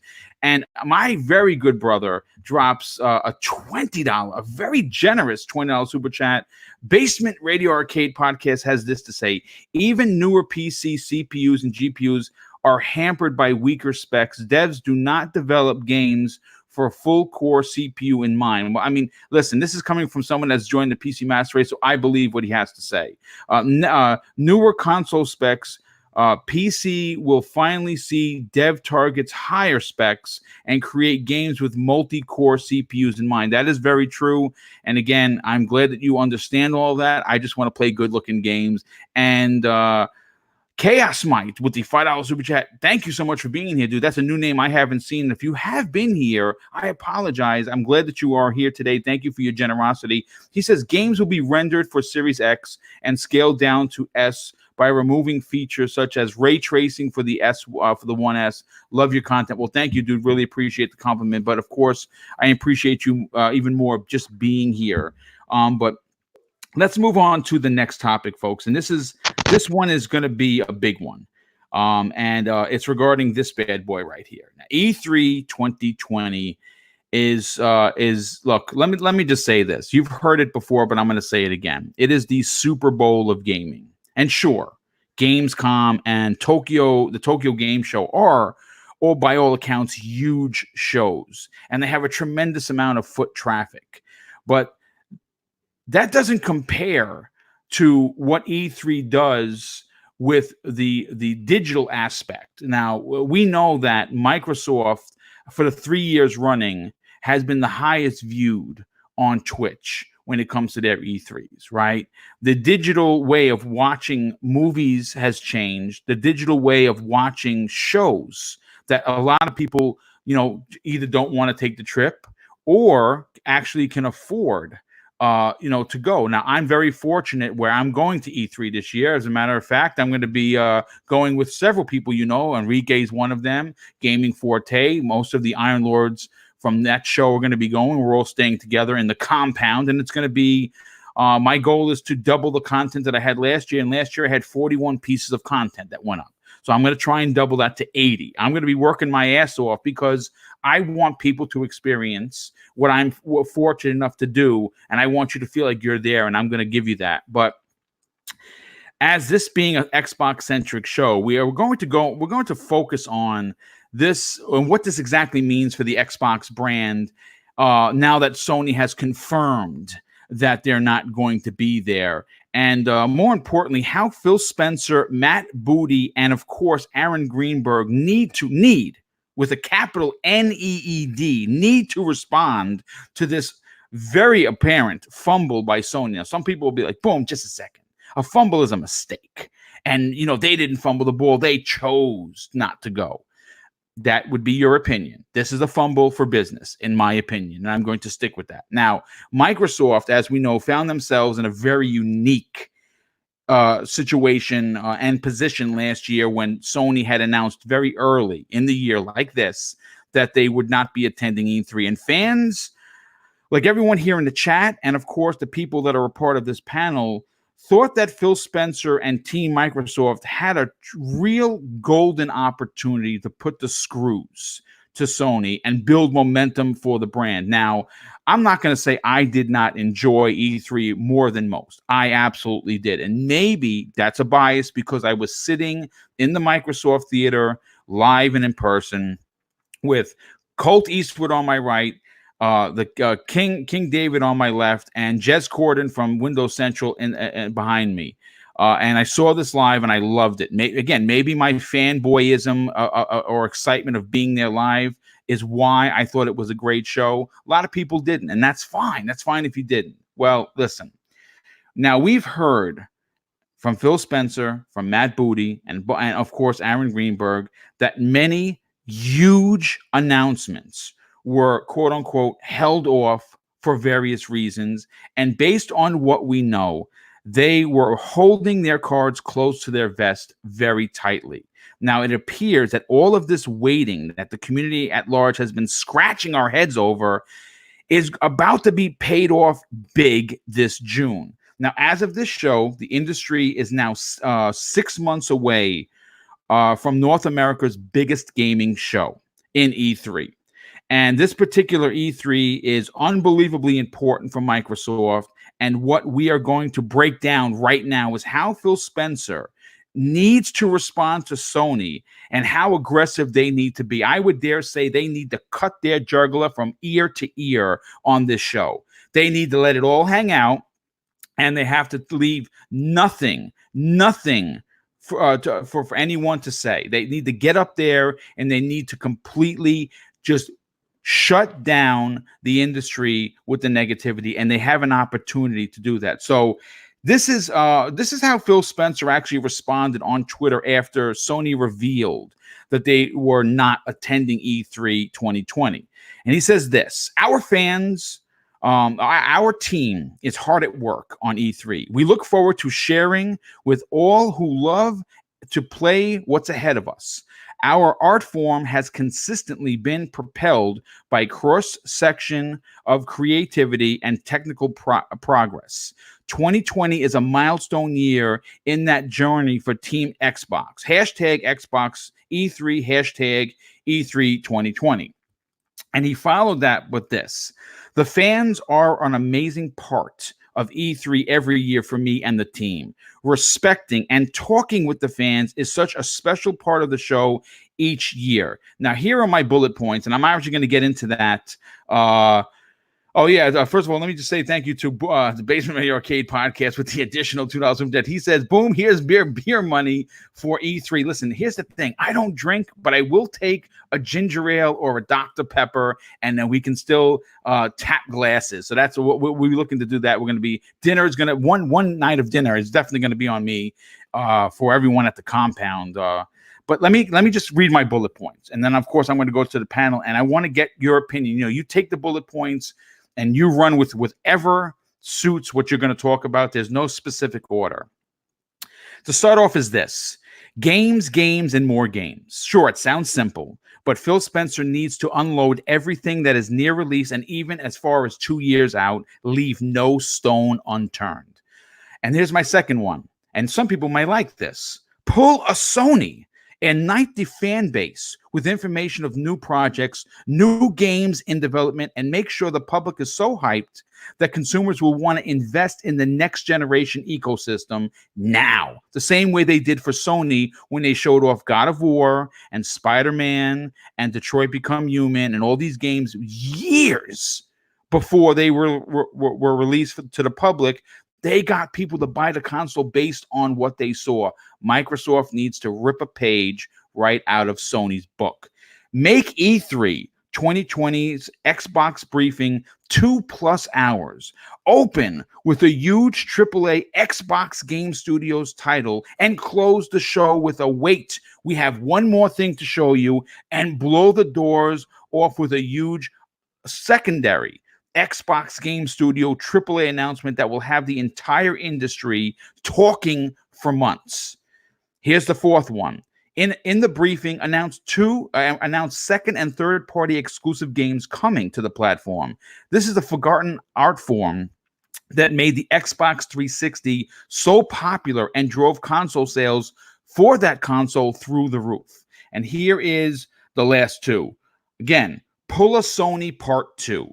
Take a public dig at your biggest rival. Talk about how being at E3 2020 is for the fans and why it's important that we are represented properly at every big event, putting the fans first. Something that Sony says they're going to do, but did not do in 2019 and is claiming that they will do in 2020. I'm still holding out verdict on that. And last, but certainly not least, or actually two more, I'm sorry. Power matters today, tomorrow, and way into the future. Make sure that everyone knows how much better the Xbox Series X is over the PlayStation 5. And then Microsoft can appeal to the casual market with a $299 discless Xbox Series X. Let the media know that the title of both power and price start and stop with the Xbox brand. And last, but certainly not least, and super important, be clear with your messaging. Spend the proper amount of money on marketing. The grassroots approach is okay, but investing the correct amount of advertisement dollars is key. Make sure that Phil Spencer, Matt Booty, and Aaron Greenberg are all on the same page when discussing the Xbox strategy. And again, guys, I understand chat and panel. That is a lot. That took a bit of writing to get all that into one little block, because it was more, and I kind of shortened it because obviously we don't have so much time. But I want to go to Welsh Gamer. Welsh, you have the show notes in front of you. You had a chance to read them days before. Out of what I came up with, what are, for you, your most important aspects of Microsoft's E3 2020? I'm going to be perfectly honest, right? This is really, really quite spectacular, because last year when PlayStation said they weren't going to go to E3, we are, man, boom. How many hours worth of podcasting did we spend on like that topic, that whole, like, what Xbox needs to do? Your points are absolutely phenomenal, Boom. I couldn't have said it any better, but I got to throw this out there as well. Like, literally, like, I'm so glad you said it as well, but like I was going to say, but you already said, it is already been completely confirmed that despite how great the 2019 E3 was, and I mean, it was pretty special, they were still holding back a fuck ton of big announcements. And yes, and that's been confirmed. Yes. Yes, yeah, exactly. And whereas, like, those things, and as you know, those things on their own are going to be very, very a big deal this year with E3. The fact that Sony is not going to be there, I just think like Xbox has like gotten very, very fortunate, to be honest, because to have last year's E3 to yourself was a big enough deal to get the mind share and get people talking about like what's to come in the future. But I honestly think that like this E3 this year has to be the most important E3 for Xbox. I know I said that about last year's E3, but given the stakes, as this E3 will literally be the last E3 before the new consoles release, I think that I honestly would argue, as important as last year's E3 was because of the circumstances surrounding it, this year is going to be, it is at least 5 times more important. And I think there's so many reasons for that. And all your points are so valid, Boom, like marketing, games, you know, with regards the messaging, to the I think, hardware. is the key. Messaging it has been an Achilles heel for Microsoft. Yes, we will all absolutely. gladly admit that, and that is as much great as they've done, Welsh. That is one area that they have to prove to not only me but the millions of people that they need to do better, and they need to be clear with their messaging. Yes, absolutely. I could not agree more. And this is quite funny. This is totally with regards to messaging specifically. I'm going to sound like the biggest hypocrite now, because for the first hour and 10 minutes of this show, I was absolutely ripping into these media outlets, shouting shame on you and throwing bags of turd at their front doors for these biased and misleading articles, trying to paint Xbox in this horrendous light right before a new generation begins. There I go. I used the word generation. I'm going to stop using generation because I don't believe it's true. New consoles begin. But I actually am going to completely flip the script. I'm going to actively encourage all the biased media outlets. I want all of them.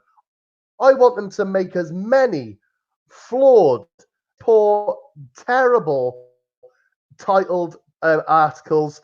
I want them to throw Xbox under the bus as much as they can. I think you know why. Good. Phil Spencer has always got one ear on the ground. Now, every article that is put out there, like this one, the one we had before, sorry, will be, you know, Xbox no game exclusive. Literally, for every shitty, moronic, retarded, fucking moron that writes an article and the idiots out there that believe it, I just want Phil to just make a little note on a post-it, stick it on his mirror in the morning, and when he's just saying, wait for E3, I'm going to absolutely pulverize these stupid bastards. Literally, honestly, and on the topic of messaging and getting the messaging right and correcting every idiot's fucking statement, and also while doing that, being as transparent as you can to everybody who wants to know the ins and outs of what these new systems, services, and everything intertwined is going to do, the games, how they're going to work on all the boxes, you name it, prices, Lockhart, Series X, what have you. I want him to just brush his teeth and stare at those post-it notes and be like, come on, E3, I'm going to fucking shoot you, bitch! Literally, honestly, it just gets me so excited because I think last year with the E3 topic, he said that all they need to do is show off a lot of games and why they have the better network and the better services. Show off your hardware, promote that shit, throw everyone else under the bus, make everybody aware that what you have is the best in the business. Yes. And I think they need to just keep that exact same formula when they go into this E3. Plus, on top, to your point, the messaging needs to be clear. All of your points, they need to hammer those in. And then just to top it off, the icing on the cake, for every idiot fucking journalist who's just making a mockery of the industry that we love, Phil, brush your teeth, stay patient, and load that gun, baby. I mean, it's great. It's great points. A lot of really great points. Like I said, I understand that I dropped a ton of information in a very short amount of time, and I appreciate that you obviously. Some people will say I studied up on Boom show notes because they're ridiculous. Well, I mean, listen, it's really for me, but I want to make sure that I'm very clear and concise on what I say. And Zemi, I want to get your opinion. But before I do, I have to thank Eliza Fiotti with the $5 super chat. He says, hopefully this makes sense. In your opinion, hold on just a second. Zemi, let me get your opinion on this and I'll come back to the super chats. Yeah, no, absolutely. I mean, and what you were saying, I completely agree with. I think that their messaging has to be on point. And what you said about, like, I don't know if you did this intentionally or not, but you started with the Xbox Series X and then you almost kind of wanted them to move to the S. You know what I mean? Like, talk about their more powerful, better console first, and then move to the alternate, the second console that's more affordable secondly. And I think that would be a very, very strong move. Obviously, I agree with you on most of what you were saying with your bullet points. Okay. The marketing definitely needs to be on point as well. But I definitely kind of am agreeant with both of you. I think the most important thing for them to get right is the messaging. I think it has to be at the forefront. Yes, but even more than that, I think one major key point that should be taken away from this E3, from everyone that watches it, from all the articles that hopefully get written about it, is that regardless of how much money you make, regardless of where your standing is, you are going to be able to play Xbox's next games, through xCloud, through the Xbox Series S, through the old hardware, through the through the cream of the crop, the Xbox Series X, if you will. Regardless of your price point, regardless of where you live, who you are, anything like that, you're going to be able to afford to play the best games coming out in 2020, 2021, and in the future. And I think that that's one of the biggest key points that they need to let down, that we have the power, but we also have your backs. If you don't have the money to play, in all the previous generations, you can still jump into this new generation. And I think that that's one of the biggest things that they need to come out with. Of course, they need to talk about games. I would love to see a Fable 4 announcement. I think we're going to get it. We're going to be talking about Fable at the last part of this show, which I know you're excited about. I think we are going to get it, dude. Oh, yeah. I'll faint. I'll literally faint. I'll shit I'm gonna shit my pants, piss my pants, swimming in blood. I'm like, oh man, Phil, come on, ambulance, Phil. Oh, god damn it. But I think that they also like for instance, I know that we're going to talk about Fable here hopefully before the show ends, but they need to have those really big gripping announcements. You know what I mean? Like they need to, announce games that or things, just general things that we had no idea that was coming. Surprise us, get us excited, Yes. get the fan. See, this is you're bringing up great points. Listen, we have to understand that there were a lot of PlayStation players that are currently a part of that 106 million that were diehard Xbox fans that had Xbox 360s, and they left. Why did they leave? They left for price and power. Two things that apparently, right, potentially, based on what we've heard in rumors, Microsoft is going to have.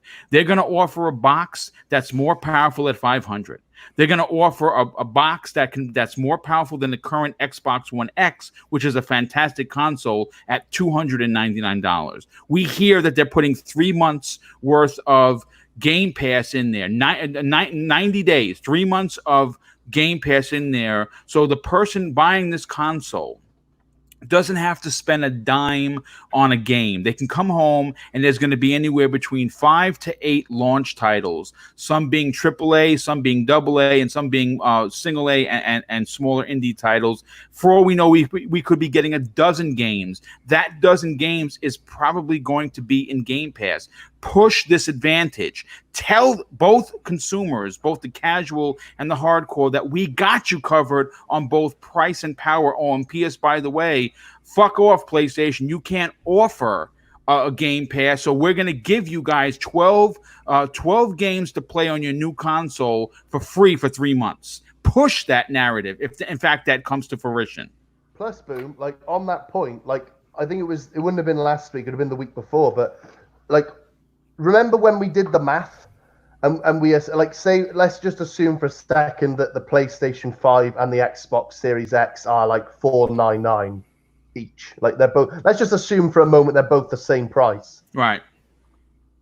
Like in fairness, like let's assume that both the Series X and the PlayStation 5 have 3 AAA launch titles out the gate for the new console's launch day. The Xbox, you just said it best. The player will be able to go home, plug it in, connect to their Wi-Fi, sign into their Game Pass account, and the games will be there, free of charge, no extra charge. And if you aren't a Game Pass subscriber and they drop the code for 3 months, then even for like at least for 3 months, you're sorted to play those AAA bangers day and date with your new console. Flip over to PlayStation now, and this is not a dig, but we're just using the facts. Like this, using this hypothetical, 3 AAA titles out the gate. That's 3 $60 games. That is, oh, my math is terrible. That is 180. Well, 3 AAA games is $180. Yeah, that's $180 on top of your, $500 box. That is $680 out the gate. So even if Xbox doesn't undercut PS5 and PS5 is just a margin cheaper, hypothetically now, because I don't think that will be the case, but already you're getting a far better deal money-wise if you're a frugal dude and you don't have a preference over at the Xbox platform. And I agree with you, they need to push that down people's throats. Literally, they need to hammer that in. People need to know like what they're getting. It's not just this static box that displays pretty colors on your TV. Mm-hmm. It's all the shit behind this box that you don't see. The isn't in eye view, like visible to the naked eye. The services, the network, the ability to play backwards compatibility, the ability to cross-gen between all the other systems. Like oh man, I could harken on, but it's just one more bullet in their gun, and they need to fire off some shots. No, I agree. Zemi, would you like to continue your point, or would you like to add anything? Yeah. Well, and another thing that I wanted to add as well is timing. You know, I mean, if the show takes 3 hours, let it take 3 hours. If it takes 4 hours, let it take 4 hours. Make it be the most enjoyable 4 hours that, you know, of watching an E3 that I've ever watched, but make it as long as it needs to be, because we know that Xbox has a lot to talk about. You know, they have a lot of, I'm sure they have a lot of news about xCloud. I'm sure they have a lot of news about Game Pass. I'm sure there's going to be games dropping in Game Pass, you know, on the day of E3. You know, they need to, you know, with you know, and it goes hand in hand with the messaging. You know, to get the messaging right, they have to make sure that they have enough time to say everything that they need to say. So I think timing is very, very crucial. And another thing that I also want to add in, and I'll probably talk about this later, because I'm sure we're going to do like a E3 predictions video later. But I think it would be amazing if they could also announce more studios joining to the Xbox team. Great point. Yes. Because we've been hearing stories of them over in Japan and over in Poland, and we've been begging and pleading for them to, you know, to pick up Moon Studios. I mean, who's to say that they haven't already done that? You know, so Osobo too. Like, for all we know, they could now own Osobo and just didn't announce it yet. Well, yeah, exactly, and that could be a big reason why we're seeing it come to Game Pass as well. You know what I mean? But you know, they have so much to talk about. They have so much information to give us. They need to really spend, you know, the appropriate amount of time to be very, very detailed, have their messaging correct, and just not have any, you know, major mistakes or anything like that. I think that's the most important thing. No, I absolutely agree. Now, obviously, we're gonna continue on with the program. We do have one additional topic now. Obviously, I had written at least 8, and obviously, you know, when we get into these topics, you know, with at least with my show, there is no specific time limit for said topic or specific time limit for a panel member to give their point. So, you know, we do have people that are long-winded like myself that will talk about a particular topic, and their spiel is 15 minutes. And I'm not going to challenge that, because I want to be, when I get people to come on the show, and I have regular guests like both Zemi and, of course, the Welsh Gamer, they give their point. So what I'm considering doing, and we'll talk with the guys off the air, is that next week I might actually have 2 separate Xbox Factor podcasts. I may do one on Tuesday and the regular Thursday one. I want to see if I can get these guys here. If I can't get them here, then obviously I won't do it. But there's a ton of stuff I want to talk about. And you know, in E3 predictions, we're going to do that as we get closer to E3. We are going to talk about in next week's shows that you know, what Microsoft needs to do in the you know, a planned event that hasn't been officially announced, and what they could talk about at that event. So that's going to be interesting. But just real quick, Eliza Fioti's point, the question that they asked was, how far out do I think Microsoft, Phil Spencer, should announce games that are unfinished? Maybe 3 to 4 years. See, 3 to 4 years is tough. And they're not Sony, and Sony does that very well, and it's worked well with them. I kind of agree with Phil. I like the 2 years out. I'm even willing to push the envelope a little bit further. You know, maybe give us 2.5 years. When you start going into 3 and 4 years out, it could potentially work. You know, it could potentially get sales of the console. You get people excited, but I think the way Microsoft is going to do it, they're going to have so much content available within the first 2 years that in itself should sell the new consoles and get people to buy. Paul Spencer drops a very generous $5 super chat, and he says Sony will wait until after Xbox to announce. They never have. They always will wait until they make an adjustment. Should they make adjustments, they should say here it is, and price for PS5. Now, see, that's the thing, dude. I'm going to say that I think that this is going to be different. I think it's going to be different simply because they're going first. They have an event planned. What we've heard February 5th. Now we've heard February 16th is now the new ringer, because that's the last day of this month-long Sony everything that they're doing in New York. And the new rumor is that that's going to be where they're going to display the console. They're going to be up there with some third-party developers, show some first-party development titles, as well as give a price. This is the rumor. If they do that. If they give the $3.99 price, like everyone is assuming, I still think it's going to be $4.99, but that's just my opinion. This gives Microsoft a lot of wiggle room to work with price, to work with what they're going to show, and they can, again, like I said in the bullet points, pull a Sony. Do what they did so well that won in this generation, and be reactive. Be reactive to what Sony is doing, and if they tip their cards, use that to your advantage. Now, Smitty Smith, a big fan of the show and a big friend to the show. Thank you for being here, Smitty. Really appreciate that. He drops a $5 super chat and he says, "Hi, Boom. I think I know your conspiracy theory may be with a certain game release and a consumer-friendly service. Wink, wink. I hope it happens." Well, we'll be talking about that. And Paul Spencer drops an additional $2 super chat. He says, "What was Sony's last gamer-friendly service done?" Yeah, I don't really know, to be honest with you. They haven't really been as consumer friendly.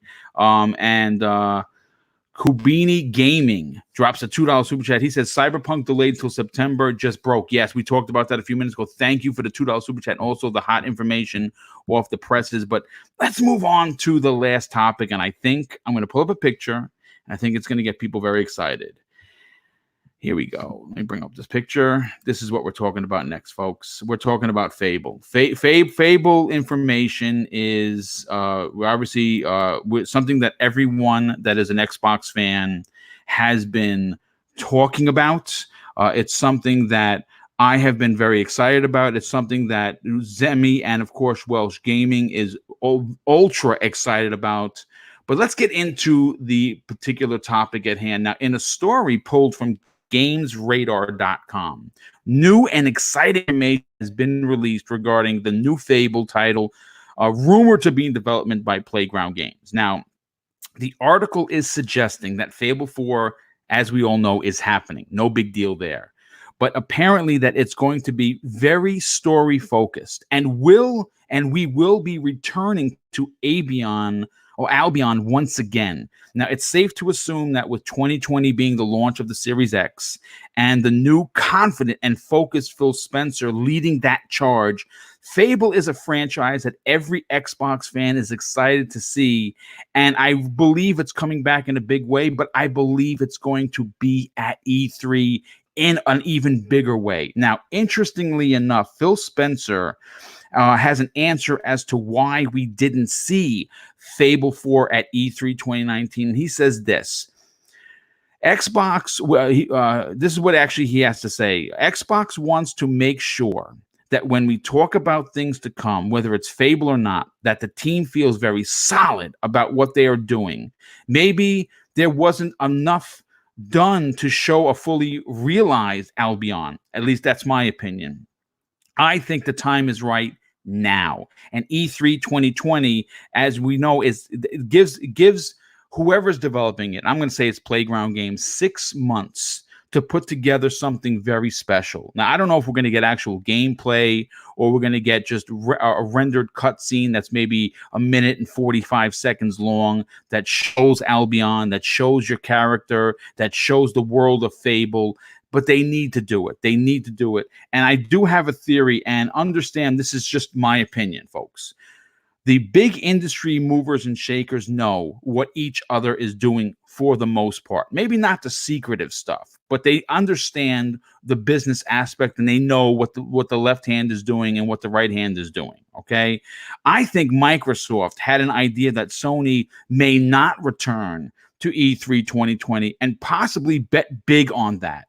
And with Sony throwing themselves off of a bridge, in my opinion, this opens the door for Phil Spencer and Microsoft to once again, like I said earlier, cut the juggler.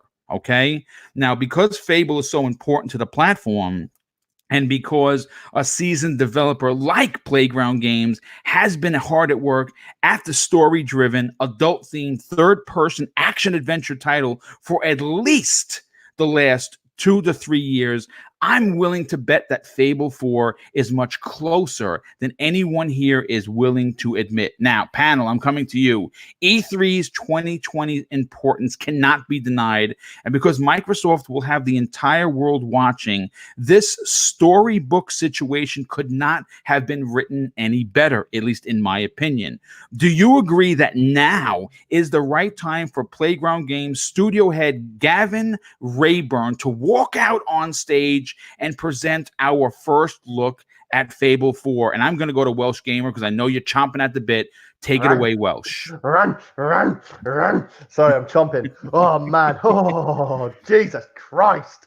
Literally, man. I mean, like, in the spirit of this question you just posed my way, I could throw this at everything, right? Whether from Playground, Ninja Theory, The Initiative, Obsidian, I don't care. All of them, every one of them, all these acquisitions and the ones that are going to come between now and E3 2020, if they have something to show and they're feeling good about it and solid, as Phil Spencer said, use 2020's E3 to your effing advantage, because that is going to be the stages of stages. That will be the platform of platforms.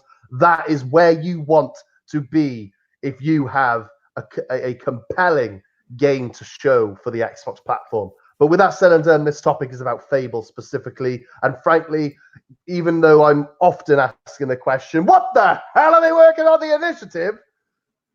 What is Playground doing with Fable 4 is probably an even bigger question for me right now. And frankly, I'd say it bears a lot more weight than anything else at this point. Honestly, I mean, Fable for me, Fable is like one of the best series they ever made, that ever graced the Xbox platform.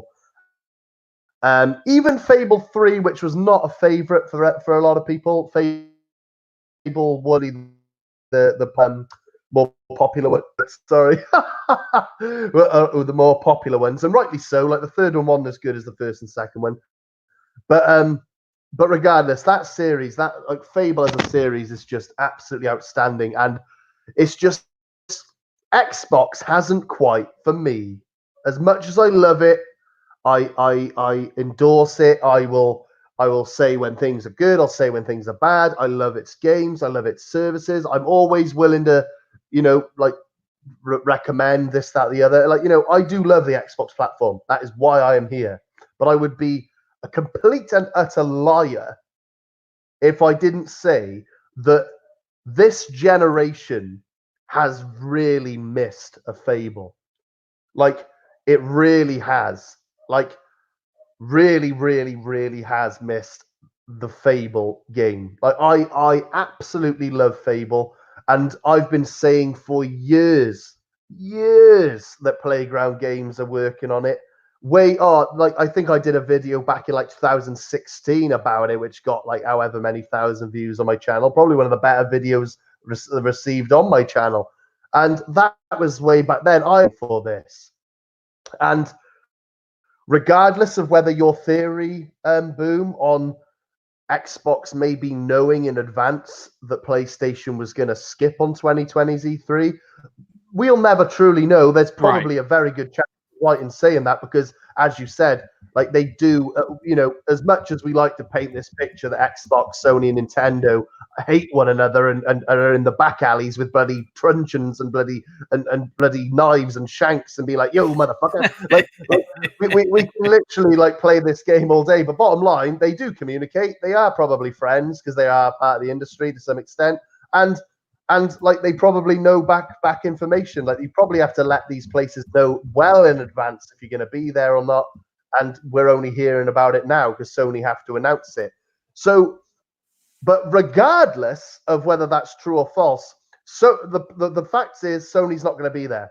For the second year in a row, Xbox has an opportunity to seize the masses, literally chokehold them. The people, even the people who don't want to look. I'm telling you, get their faces in a brace and weld them to the TV screen. God damn it! You watch what I'm about to say, boy. And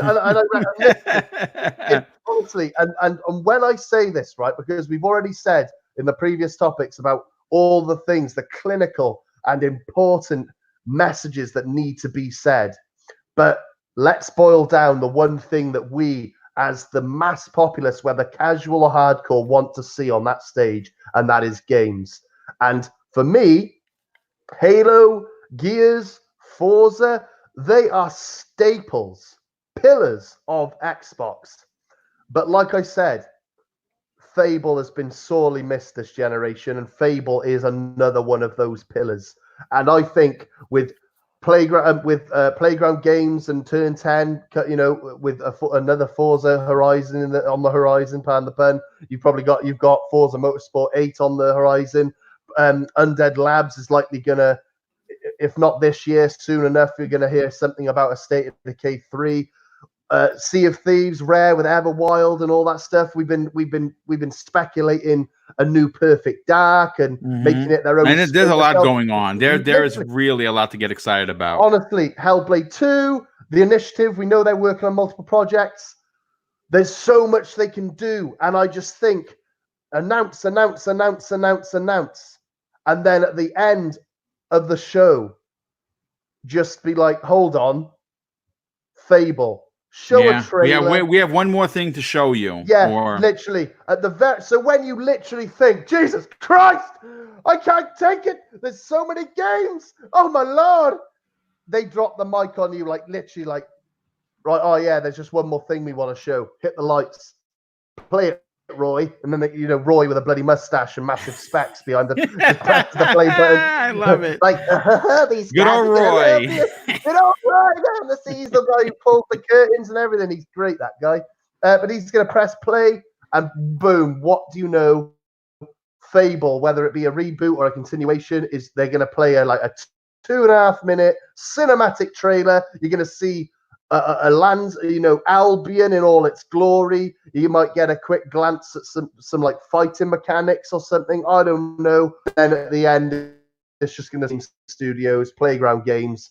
Fable is coming, and Phil can literally drop the mic on the ground and be like, "See you next gen, guys." And then, that's it. Yeah. Lights off. Everyone mate. Honestly, I just think that Fable. I know I've been harking on about Fable year in, year out, putting my ball sack on the line that they're going to announce a Fable. E3's passed, but I think if they need, like, with all the evidence provided, boom, I think we can say fairly, like, for fair certain, in fair certainty that there is a Fable. We've known that for years, but that they are going to be more than ready to show it off come this E3. Even if it's not going to be ready until like 2021 or something like that, get people talking about Xbox, get people talking about Fable, get people promoting the shit, get the marketing team involved, promote a fucking a limited edition Fable console. I don't know, whatever. Just blow people out the water. And I tell you this, boom, just to end my point, if by some chance, because we can already guarantee that Playground has been working on this Fable or whatever project it is, but it's damn got to be Fable. They've been working on it for years now, 4 years maybe. It's been a long time. I minimum 2, but I'm thinking 3. Yeah, but just imagine that they had the release date in hand, and the release date was within the first, it'd be great if it was day and date of the Series X, but imagine it was at least within the first 2 quarters of 2021 or something like that. So basically just a few months shy of the Xbox Series X release or something. I don't know. Because you're going to have Halo Infinite and stuff like that day one. Maybe they want to break it up a little bit just so not all their games are coming on one day. But, man, talk about shit in the bed, but in a good way. Wow. Man, I am excited. Fable, bring it on. I can't wait. I can't wait to see it. I know it's coming. I can't wait to see it. It will literally have us dancing in the streets, as you put it, Boom. No doubt about it. Real quick, Zemi, before I get to you, I normally don't like to kind of pump the brakes on the show, but I have to call this particular person out.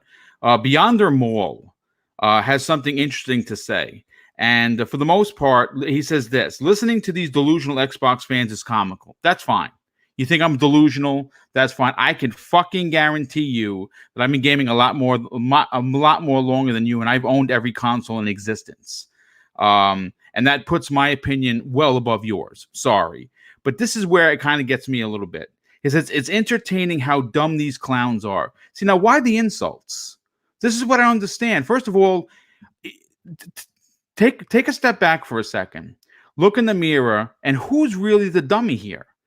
You're the one listening to an Xbox-centric show, and you're obviously a pony. You're part of this toxic community that people dislike terribly. So, I mean, am I the clown for putting on a show that I do research on, and that the fact that I'm very, very openly talk about loving the PlayStation brand, and you're sitting here for 2 hours listening to this? I mean, really, who is the clown? Who's the dummy? I think that you might want to take a step back in the mirror and maybe slap yourself in the face, because why would you fucking listen to anything you don't like? It is unbelievable to me. It just does not make any sense to me. Listen, Boom, right? The only time I, as a human being, as a male human being, have sat through 2+ hours of something that I didn't want to do. It's the most ridiculous thing I've ever heard. No, but it was when I knew I was going to get a blowjob after it. It was because I took this is a good. It was a girl. Honestly, it was a girl I was seeing years ago. I took her to the cinema. She wanted to watch The Notebook or something. I was sitting there half asleep the whole time. But happy days, I got a happy ending because she went down on me like a fucking sack of bricks. But this guy, I doubt he's getting any one of us to blow him. So why the fuck is he here? Literally. Listen, I don't. Honestly, man, he is such a sad prick. Like it makes me laugh, man. I'm having fun with this. Like he is literally sat through 2 hours, 2+ hours of Xbox content when he's clearly a pony who shoves a unicorn horn up his fucking shit pipe. Literally, people like him are just dirty. They need a bath, and there's no point talking about him. Like gays, absolutely. They kill me, man. Can't believe it. Yeah, well, listen, it is what it is. Sorry for stopping the show, folks, but I don't like being called names. I don't go out of my way to be an asshole. I try to invite and welcome everybody into the show. If you have an opinion, it's cool. Just don't do the name calling, because if you do, I'm going to fucking call you out on it, because I work really hard on this show, and I don't think I'm delusional. I think that as an Xbox fan, there's a lot to get excited about, and it's something that we haven't had a real opportunity to do for a very long time. So maybe my overhypeness is offending you in some way, and if that in fact is the case, I'll say this in closing: hit the thumbs down button, don't subscribe, and fuck off. And that'd be the end of the story. But Zemi, I want to go to you, and I'm sorry that I have to go with you after telling somebody to go F themselves, but I have to. Obviously, we're getting back to the importance of E3. Now, E3 this is going to be a pinnacle E3. We've talked about that already. But the Fable brand is a pinnacle pillar for what made the Xbox, OG Xbox, and the Xbox 360 stand out. That adult themed, even though it had some crude humor, but it was a humor that we all appreciated. It was a European humor that a lot of people enjoyed. And this new Fable, I'm not saying it needs to be like The Witcher 3, but it needs to be like The Witcher 3 just with Fable. We need a huge Albion to explore. We need to find new places within Albion, maybe different continents that were never, talked about or shown on earlier Fables, giving us something new to explore. We need an adult-themed, narrative. We need, Sony first-party rivaled graphics, and I think we're going to get all of that in spades. But for you personally, as a fan, a diehard fan of this series, how important, in your opinion, is it to have them show this at this particular E3 that basically is the pinnacle E3 for a new console being released this year? Well, to start off, you asked a question to Welsh, and I think the question went something like, how important is it that this be the time that they show off a Fable game or whatever? And I kind of want to answer that question. I think that they should have shown off a Fable game 5 freaking years ago. Okay. but now is the perfect time as well. I mean, I'm I'm not going to argue.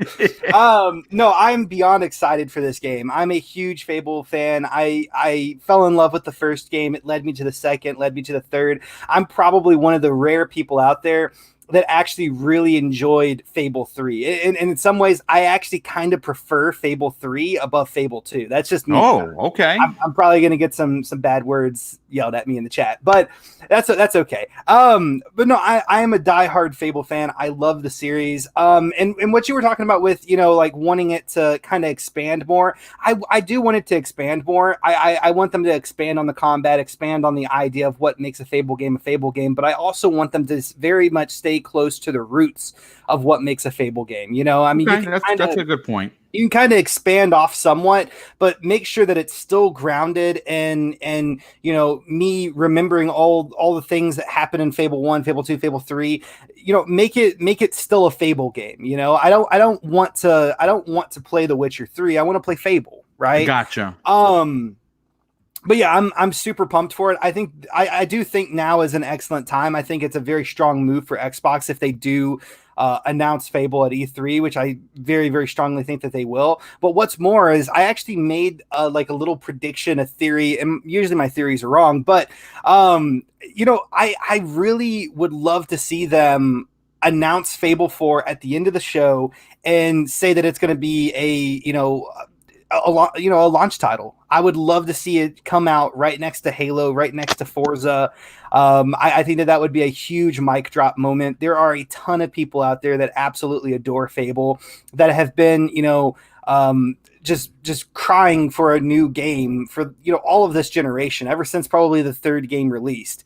And I think that it would be a huge mic drop moment, and I think it might be what takes away the show, at least for me. I think what Xbox did at the Game Awards with announcing their new system, showing off their new system, and showing off Hellblade. I think that if they announced Fable 4 as a launch title, it would steal the entire show for me. Oh yeah, it would again. Again, the way I would love to see them do this is to open up with a huge, unexpected third-party game. And again, if they want it to be Halo Infinite, which is how I would go, I'd open the show with Halo Infinite gameplay. Not a cinematic trailer that shows us the world, not a Halo ring in the distance, not Master Chief, floating in space. I want to see gameplay again, and I think we're going to. I think we're going to simply because at that point, E3 is at the beginning of June. We are months away from the release. Now, I don't know how many months. If they release in September, it's 4. If they release November, it's 6. Or 5. I don't know how many months from asshole to elbow, but they need to show gameplay. They need to show it running on the Series X. They need to show everyone that this is real. This is what the game is going to look like. And then they need to the conference needs to be bookended. We need to have a lot of filler in the middle, a lot of really big games, but they really need those triple and quadruple A games up front in the beginning and at the end to close out the show, basically putting 2 exclamation points to the story. And I think that's what they're going to do. But listen, I'm going to say this. First of all, real quick, Spider-Man with the $2 super chat, he says something funny. If the initiative is working on, what if the initiative is working on a live Banjo-Kazooie? Well, listen, I've been calling for Banjo-Kazooie for years. I love that bird and bear. I'm an old school cat who enjoys platformers, and I want a new Banjo, though I don't think the quadruple A initiative is hiring people from Rockstar and the rest of the industry's biggest names to do that. I think we're going to get an action RPG, a new IP from them, and we are actually going to get some information on that at this year E3 as per the head of that studio. And I'm interested. But listen, guys, gals, this has been a great show. We're over 2 hours. We had over 300 people watching. I apologize for the profanity. I saw someone write in, F free speech. No. Here's the thing, dude. I'm not going to call you out because you're entitled to your opinion. But this is my show. And I am not going to be insulted and knowing how much work that you guys have no idea that goes on behind the scenes. You want to come here and you want to be a dick, then you're just going to get called out and you're just going to get banned. And that's the end of the story. And I say that if you're subscribed, unsubscribe to the channel and give me the finger. That's fine. but you're not going to come to my show. You're not going to be disruptive, and you're not going to bother my audience. These people are like an extended piece of my family, and they powered this show. They're important to me, and they're important to the channel growth, and I'm going to defend them. And if you're going to be a dick, you're just going to get bounced. And if that's somehow, blocking out free speech, well, then listen, go listen to somebody else. That's all I can say. And I will end it with that. I'm not going to continue down this ridiculous, road of whether or not you're allowed to say. You could say whatever you want. You start insulting me, well, then I'm going to have to respond because I'm not going to take it laying down. I'm sorry. But getting back to this show, it's been 2 hours and 11 minutes of Xbox goodness, despite the 1 minute or so dick bags that we do have. And I want to do the outros. And Welsh, I'll start with you first. I see you put on your mic. First of all, thanks for being here, dude. Really appreciate you giving your rant. To really appreciate what you bring to the table on each show that we do. Please tell everyone where they can find you on Twitter, but more importantly, let them know about the upcoming content that should be making the rounds on your channel in 2020. No, cheers, Boom. And you never have to thank me, man. Literally, this is a pleasure. I love doing this show, and I must thank you for ever approaching me in the first place, because it is just a phenomenal show every week. Everyone in the chat, you're all absolute diamonds. Love every one of you. Even you fucking dickhead, whoever you are. You know who you are. But yeah, no, literally, I just want to say big shout out to everyone. Much love. Once again, thank you for tuning in. Me, Zemi, and Boom, we love doing this, and we had some cracking topics. A few Welsh rants thrown in. Can never go wrong with a nice Welsh rant. And as I like to do with every show that I'm on, I like to end by saying that anyone out there who is suffering with any kind of mental health, any depression, any anxiety, anything, all the above, if you're feeling down about anything, like the hardest part is with anything like that, people tend to feel like they're alone and they got nobody they can talk to, and it's so wrong. It's so bad. Like, you've always got somebody out there somewhere to talk to, and I am one of those people. I like to lend a hand if I can. If you want to DM me at the Welsh Gamer 93 on Twitter, anytime DM me.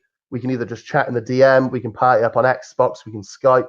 I've had a few people do it now, and I like to think I've helped them. So please, anyone out there, feel free, because I've been there and I know what it's like, but you've always got someone to speak to, so please feel free. And last but not least, at the Welsh Gamer 93, same Twitter handle, DM me if you have any ideas for a video you'd like me to cover on my YouTube channel, because 2020 is looking big. I'm looking forward to freeing up some space on my laptop, cleaning it up, get some shit rocking on there, and I'm going to get back into the swing of making some videos this year. So stay tuned for that. Hit me at my channel, The Welsh Gamer, subscribe, hit the bell. That's all I got for you guys. Thank you. And Boom and Zemi, big ups both of you. Much love. And that's me. See you guys next week. Well, listen, thank you for being here. I definitely appreciate that. And of course, last but certainly not least, Zemi Games, want to thank you for being here and definitely offering your very valid opinions. Do me a favor, please tell everyone where they can follow you on Twitter, but more importantly, check out your amazing YouTube channel. Well, thank you so much, Boom. And as always, thank you so much for setting up this show and like all the topics. They were absolutely amazing. We didn't hit all of them, but that's okay. What we did hit was absolutely amazing. I look forward to coming on the show every single week because of it. If you guys enjoyed my opinions about any of the topics, make sure to check me out on YouTube. The name is Zemi Games. I do Xbox tutorials, like gaming theory videos, let's plays here and there, all sorts of gaming content, reviews, news, all sorts of stuff. So definitely check out my YouTube channel if you enjoyed my opinions today. Also, you can check me out on Twitter at Zemi Games as well. My DMs are open. I always look forward to any of the community members sending me messages to say hi or just talk about games or anything like that. I will respond. So feel free to follow me on Twitter or send me a message through the DMs at any time. And thank you so much, Boom. No problem, dude. Well, listen, folks, I wish everyone a fantastic Thursday. The weekend is right around the corner. Enjoy gaming, no matter what console that you like. If you're like myself and you support everything, even the classic ones. I just picked up a Neo Geo Mini, which is fantastic. Enjoy your gaming. Treat people or treat others how you want to be treated. It doesn't cost anything to be nice. Remember that. And of course, we will see you next week on the newest episode or episodes of the Xbox Factor podcast. Take care, everyone. Have a good day.